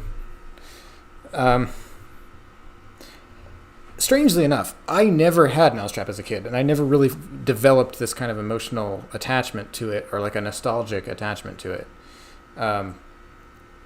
But I recognize, like, I did always want it as a kid. Like, every time, I think my relatives had it, and every time I went over to their house, I would play with it, and I wouldn't, obviously, this is not an unusual behavior. I didn't ever play the game. I just set up the machine and then set it off. But I think it's iconic more than it is good. But it's so unique. It is definitely an everything else category. There's not a lot to say about it that hasn't been said about other things. I mean, it's a good. It's actually, I don't even know how to categorize it. I guess B tier. I don't know. This one doesn't fit on the list to me. Or I guess it has to, but it doesn't really have a good. You can't judge it using the same criteria as all the other ones. Because it's like literally something you make at home. Like, you can make it. It's not a video. It's not a. There's no like evaluating whether it makes sense with connections, or like can you see what's happening? Can you understand? Because like that's kind of up to you. It depends on how much you look into how the machine works. I don't know, man. It's really not the best, but I think it's iconic. I'm not really rating on iconic level though. I think B tier, but this is a tough one. I really don't know how to rank it, honestly. Let's just move on. I think we'll come back to it. It's maybe. a B tier. Now we have the web series Gee-Wee's Machines by Joseph's Machines. Okay. This is a 4-episode series where each episode features Gee-Wee building a machine. And wow, are these machines just built different. They go beyond any basic sequence of objects from any other machine on this list. Things get reused in creative ways. The way every concept is demonstrated is so elegant. And these machines tie seamlessly into the actions of the characters and the premise of the episode. These machines are not just the best of the famous chain reactions tier list, but some of the best machines of all time. They are obviously S tier, but I feel like it's not even that much of a debate, really. It's like duh, they're built by Joseph Herscher. Like, obviously they're S tier. So we've talked a lot about what makes a bad chain reaction, but what makes a good chain reaction? And it isn't just like take whatever makes a bad one and then not do it. There's a lot that goes into making a good chain reaction, and I think if we wanted to really talk about what makes these machines good, we'd have to talk about what makes Joseph's machines in general good. And obviously I did a field study back in 2020 for the first months of 2020, where I worked with him for 3 months, and we built Pass the Pepper. And during that experience, the whole point of the experience was to learn what kind of things he does in his style, and then kind of adapt those to my own style and learn from the best, basically. That's the point of a field study.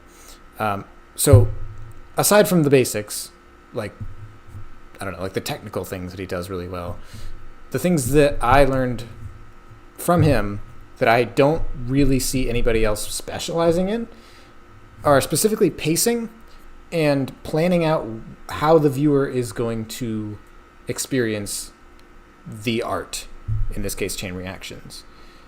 And that's a huge thing for Joseph. It's about curating the viewer experience first and foremost. If the viewer doesn't understand how something works, it's not a good idea. Regardless of how good the idea is, if the viewer doesn't get it, it isn't good. That's like the founding philosophy of Joseph's art.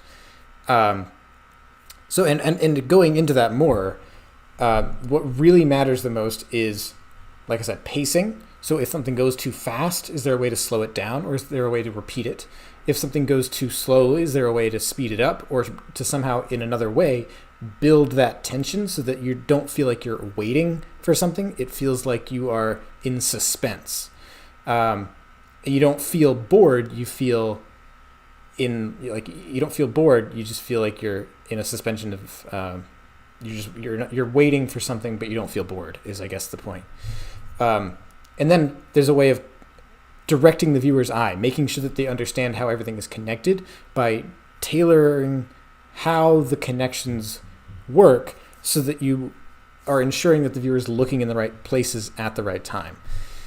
So if multiple things are happening on screen at the same time, that's usually a bad thing. If something like what I call teleports from one place to another, so you have like a really long string pull that just like all of a sudden the motion goes from here all the way over here. You see that a lot in these machines that are on this tier list. Even the good ones, actually, they, like I said, like they fall victim to this idea that the only thing that matters are the tricks themselves. The connections between them don't matter.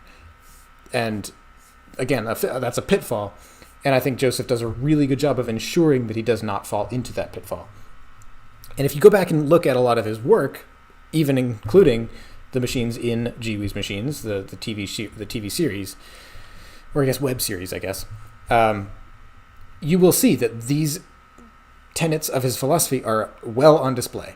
You can clearly tell that he is directing your eye into certain places. He is making you aware of what's happening. Everything is very clear and very obvious. You are never jumping around the screen. There's never more than one thing happening at once. And then most importantly, and I've held off on mentioning this until just now because it's the most important thing, the humor of it, the surprise moment. He is an expert at making you think and then subverting those expectations. So that is basically the fundamental point, I guess, of Pass the Pepper. There's a lot of moments, especially towards the end, where you are meant to believe something and then those expectations are subverted. And that's the formula for a really good Joseph's Machines video. And there's several moments in Gee-Wee's Machines where something like that happens. And then even this is also sort of where he started diving a little bit into the realm of accident machines. And if you've seen Pass the Pepper, this is where that really starts to ramp up, where we do a lot of stuff with playing around with accidents. But this is where it started. There are several points in the episodes where within the narrative of the story, something happens by accident. A chain reaction happens by accident. So it'll be like, the laptop gets launched across the room, lands on the coffee table, knocks a lever over, and then the cup rolls around, and then knocks the cup off the table, and the cup pours the liquid onto the laptop, and then the magazine directs the water, and the liquid goes down the magazine and then pours onto the laptop. And within the narrative, it's a complete accident. But when you watch it as a viewer, you understand when that was filmed, it was obviously made to do that on purpose. So it's this really cool sort of double layered system where it's usually you see machines that are done and everything is perfectly intentional. Even within the story, this is a machine that's meant to work. It's a totally different experience when you watch a machine that within the narrative is meant to be a mistake. It's not actually meant to happen. And it happens in a couple of them. A lot of the certain there was one that we saw that did this. Even some of these really terrible ones, the Superman one, where it was the phone booth, people in phone booths, and the phone booths get knocked over and stuff like that. Obviously that's a thing that was built in real life on purpose, but within the narrative it's an accident. Someone knocked over the phone booth. So it's a different experience, and Joseph does it extremely, extremely well. So Gee-Wee's Machines is definitely S tier. I think I already put it in S tier. But those are just some of the reasons why. Because he's an absolute expert at managing your emotions and getting you to think certain things and then subverting those expectations. He is an expert at pacing. He's always making sure that you understand what's happening. Nothing's going too fast. Nothing's going too slow. And when something is too slow, it's not because you're not bored. You're just waiting for something to happen. You're trying to guess what's going on. You're unsure of what's happening, and then you figure it out, and then it happens. Or you think you know what's going to happen, and then your expectations are subverted. And yeah, he's an expert at making sure you're looking in the right place, making sure things happen only one thing at a time. Yeah. I mean, I'm just talking about some of the fundamental tenets of chain reaction philosophy, but these are the things that I learned when I was doing my field study with Joseph. These are the things that I took away from that experience and have now started to incorporate into my own art. I've started to really think about how the viewer will experience the art primarily above pretty much everything else. So that is, in short, what makes Jeewy's Machines an S-tier form of chain reaction art. And if you haven't watched it, definitely do. It's really, really good. And of course, all of Joseph's stuff in general is really good. But yeah, moving on. Let's see what else is here. Joseph Herscher is really something special, and this goes to S tier. I'm going to end the tier list on 2 independent projects that I think represent the modern day building community really well. Those 2 being the Lemonade Machine by Sprice Machines and the Amazing Triple Spiral by Hevish 5.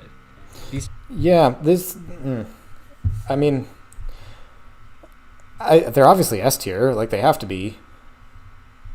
But it kind of feels like they're a different kind of S tier than the rest of the list. Just because, well, duh.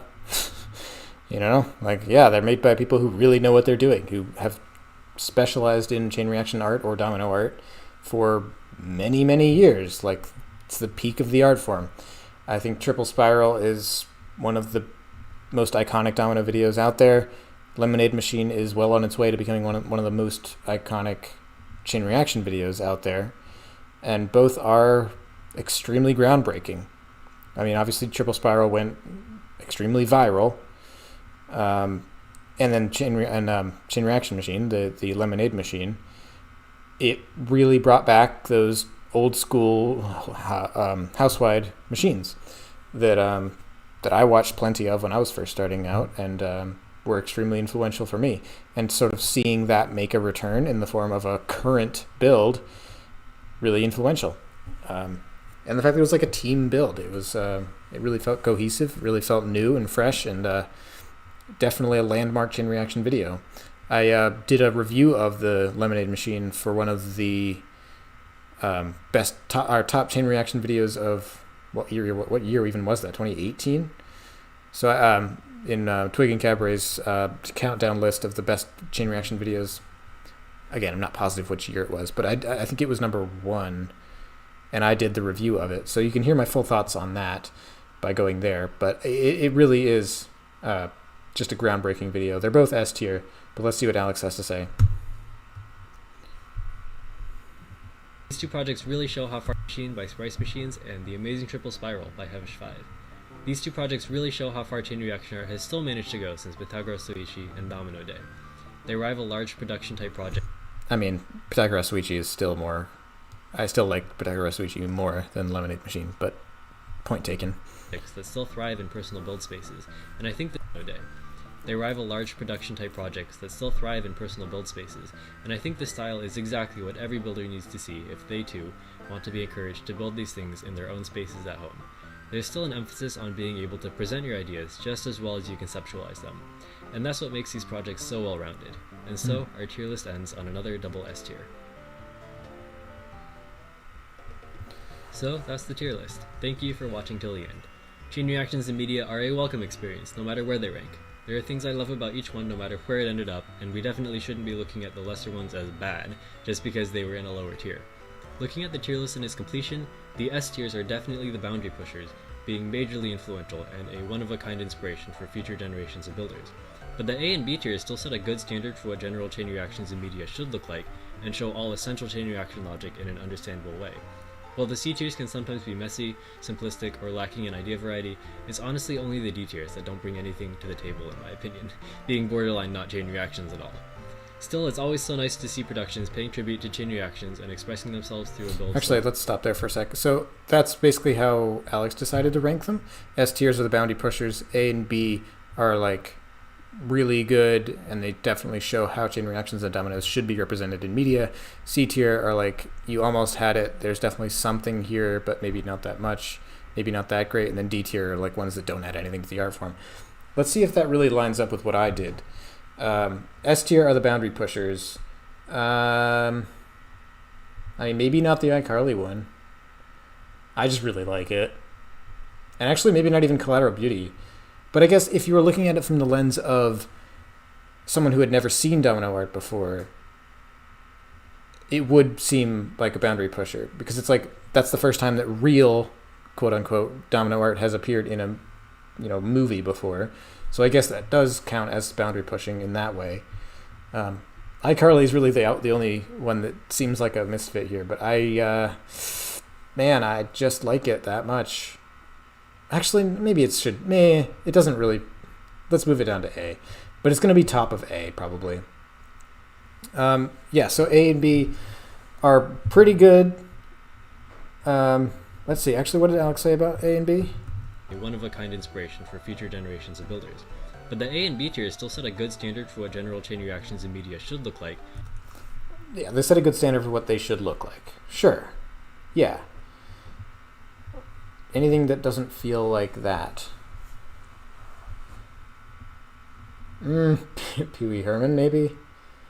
Well, I think my B tier is like...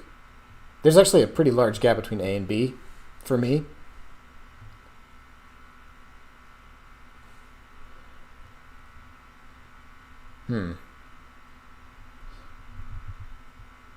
Yeah, no, this one should go up more. This one. Is this the Adventure Time? Is this really what the chain reactions in media? Is this a good representation of chain reactions in media? I don't know. I don't think it's bad. Anything that really doesn't feel like a good representation of chain reactions in media should not be in this category, and I don't think anything here is a misfit. C tier. What is C tier again? And show all essential chain reaction logic in an understandable way. Oh, that was the other end. That was the other ingredient for A and B. Yeah. While the C tiers can sometimes be messy, simplistic, or lacking in idea variety, it's honestly only the D tiers. So they're simply messy and lacking in idea variety, but they're not like objectively terrible. Yeah. I think this one, it's messy. This is just lacking. This one, yeah, feels right. And these just don't bring anything new to the table. Home Alone, I mean, I don't know if it doesn't bring anything new to the table. It's just not a chain reaction. The Great Mouse Detective one, I don't know. It feels really cruel to be like, it doesn't bring anything new to the table, but it just kind of doesn't. It's more of a chain reaction than, I don't know. Let's put it at the bottom of C tier. Because I think it just crosses the boundary into like actually being something. But these are just bad. Like the rest of these aren't chain reactions. This one's just like a machinery, like just a factory type of machine. Superman, this is just no. And then this one, I really dislike this one too. I think this is my list, but I gotta order them in sequence. So going through like ranking them my favorites in each one. So Pythagoras Uichi is top of S tier, easily, not even close.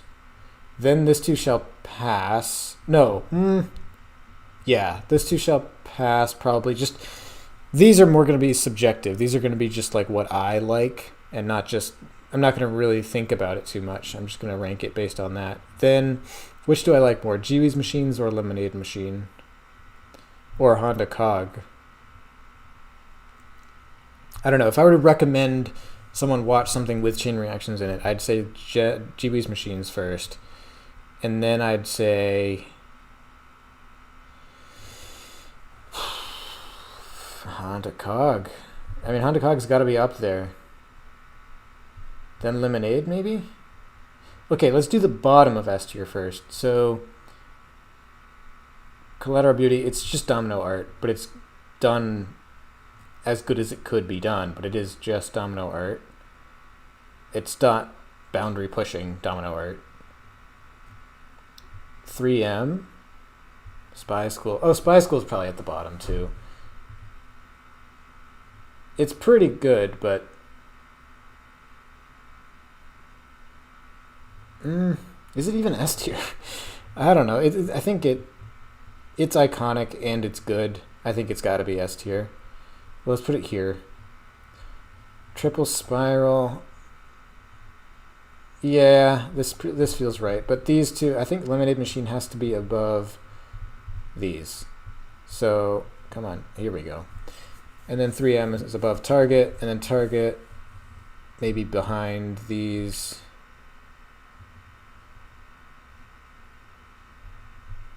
Yeah. Yeah.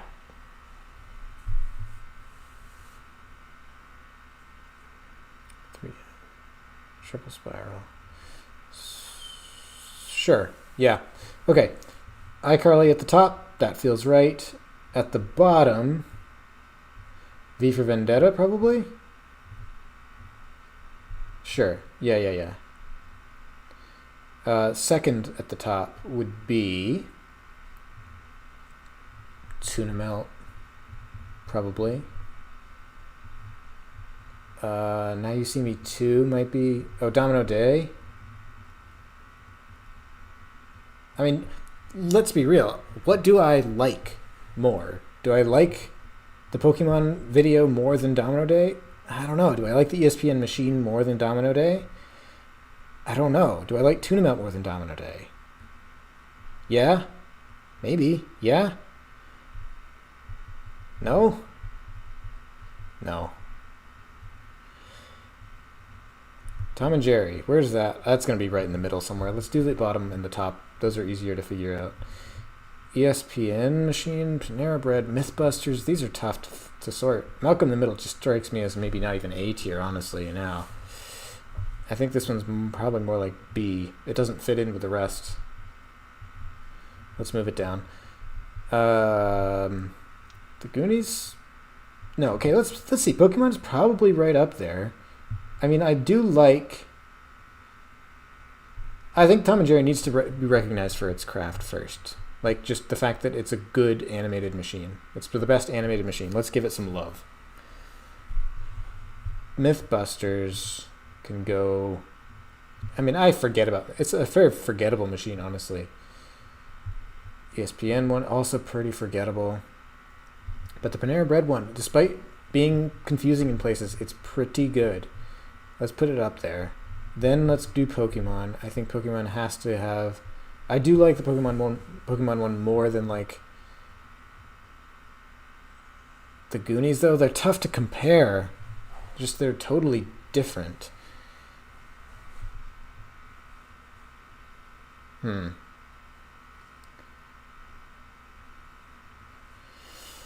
You See Me 2. Is that even an A? Yeah, it's an A tier. Better than Mythbusters. Yeah, this feels good. Do I like this one? I like this one a bit more than this one. Sure. This is good. Okay, B tier. What's the best B tier one? Probably the Domino's one. Let's see. Domino's at the top. The worst B tier one. Adventure Time. Maybe? Yeah, and then this one. What is this? Tonari no Seki-kun? I guess. Then let's do Nestle next. It's not actually that bad. Wallace and Gromit. Phineas and Ferb. Let's put Phineas and Ferb above this one. And this one. Yeah, it's a good one. Pee-wee Herman can go above Malcolm in the Middle? No, definitely not. Above Mousetrap? No. Mousetrap needs to go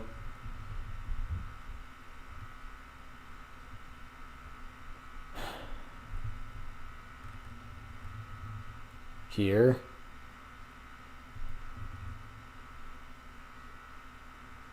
such a hard one to place. I genuinely have no idea what to do with Mousetrap. It's just so... it does not fit into this tier list at all. I mean, obviously it's iconic chain reaction, so like it does, but it can't be ranked based on any of the same criteria. So it's just like, it's so hard.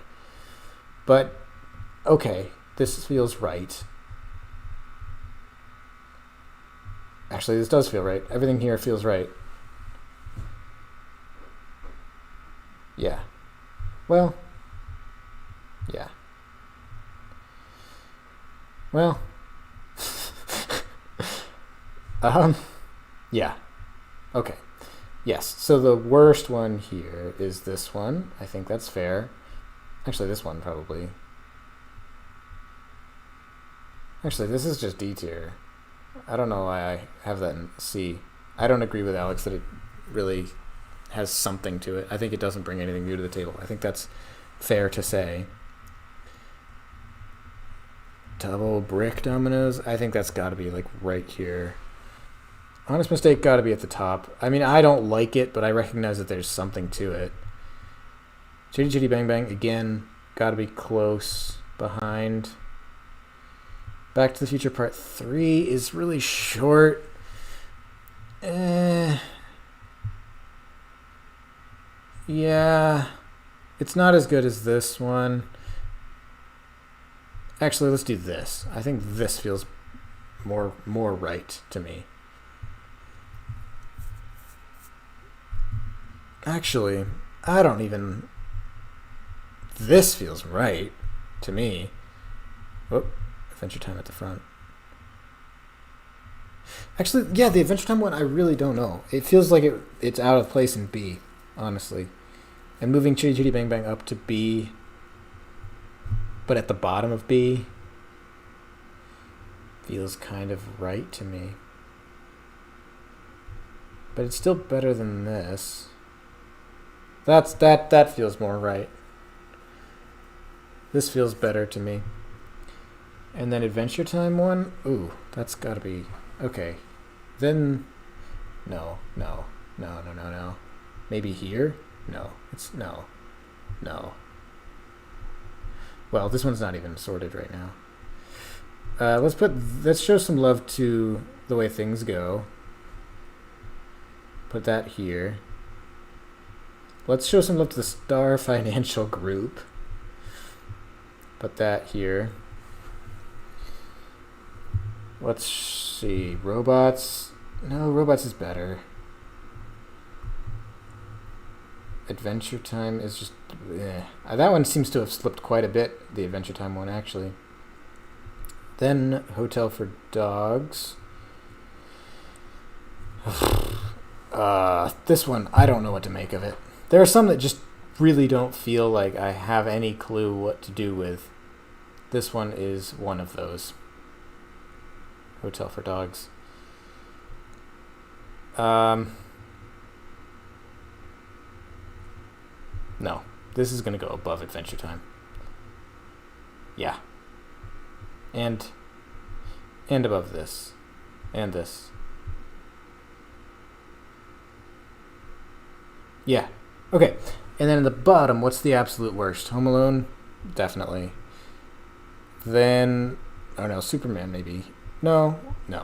Yeah. Oh, come on. There we go. Really?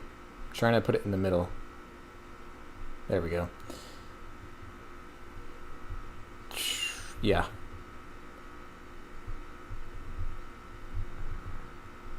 How does that feel?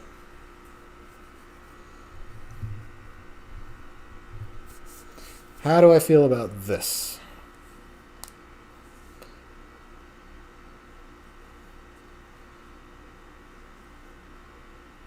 Wallace and Gromit ended up in B, but it's in D for Alex. Interesting. I mean, most of mine aren't that far away. And then the 1000 iPhone Domino is in D, but it's in B for Alex. I think our S tier is like almost identical. Spy School, Patek Rasuichi, This Too Shall Pass, G-Weaves Machines, Lemonade Machine, and Triple Spiral. I have Collateral Beauty and Target and Honda and 3M, and he's got V for Vendetta. I'm happy with my list. I think my list is more representative of what I think, which is the whole point. So, that'll be it, I think. I think that'll wrap up. This ended up being quite a long stream, which I'm happy with. That's kind of why I turned it into a stream and didn't try to make it like a video out of this, or like, I don't know, tweet thread. So, yeah, I think we'll call it here. But it's been a while since I've done a live stream. It's been even longer since I've done a live stream of like my computer screen. My other live streams have been building streams where I've like been building something. So I'm gonna do, now that I know that I can do it, took a while to like work out the kinks yesterday and do some test streams to make sure that my computer could handle it and all that. But now that I know I can do it, if there's another reason that I might do it. But yeah, that'll do it for this one. So that's my tier list. I'm gonna save it. I'll probably post it on Twitter once this is over. And it was an amazing video, Alex. Actually, I don't think I finished the video. Let's see. That don't bring anything to the table, in my opinion, being borderline not chain reactions at all. Still, it's always so nice to see productions paying tribute to chain reactions and expressing themselves through a build so creatively. I hope we can see many more of these in the years to come. Thank you to the following builders for submitting your famous chain reaction suggestions and really helping me compile the final selection list. A link to the tier list template is in the description if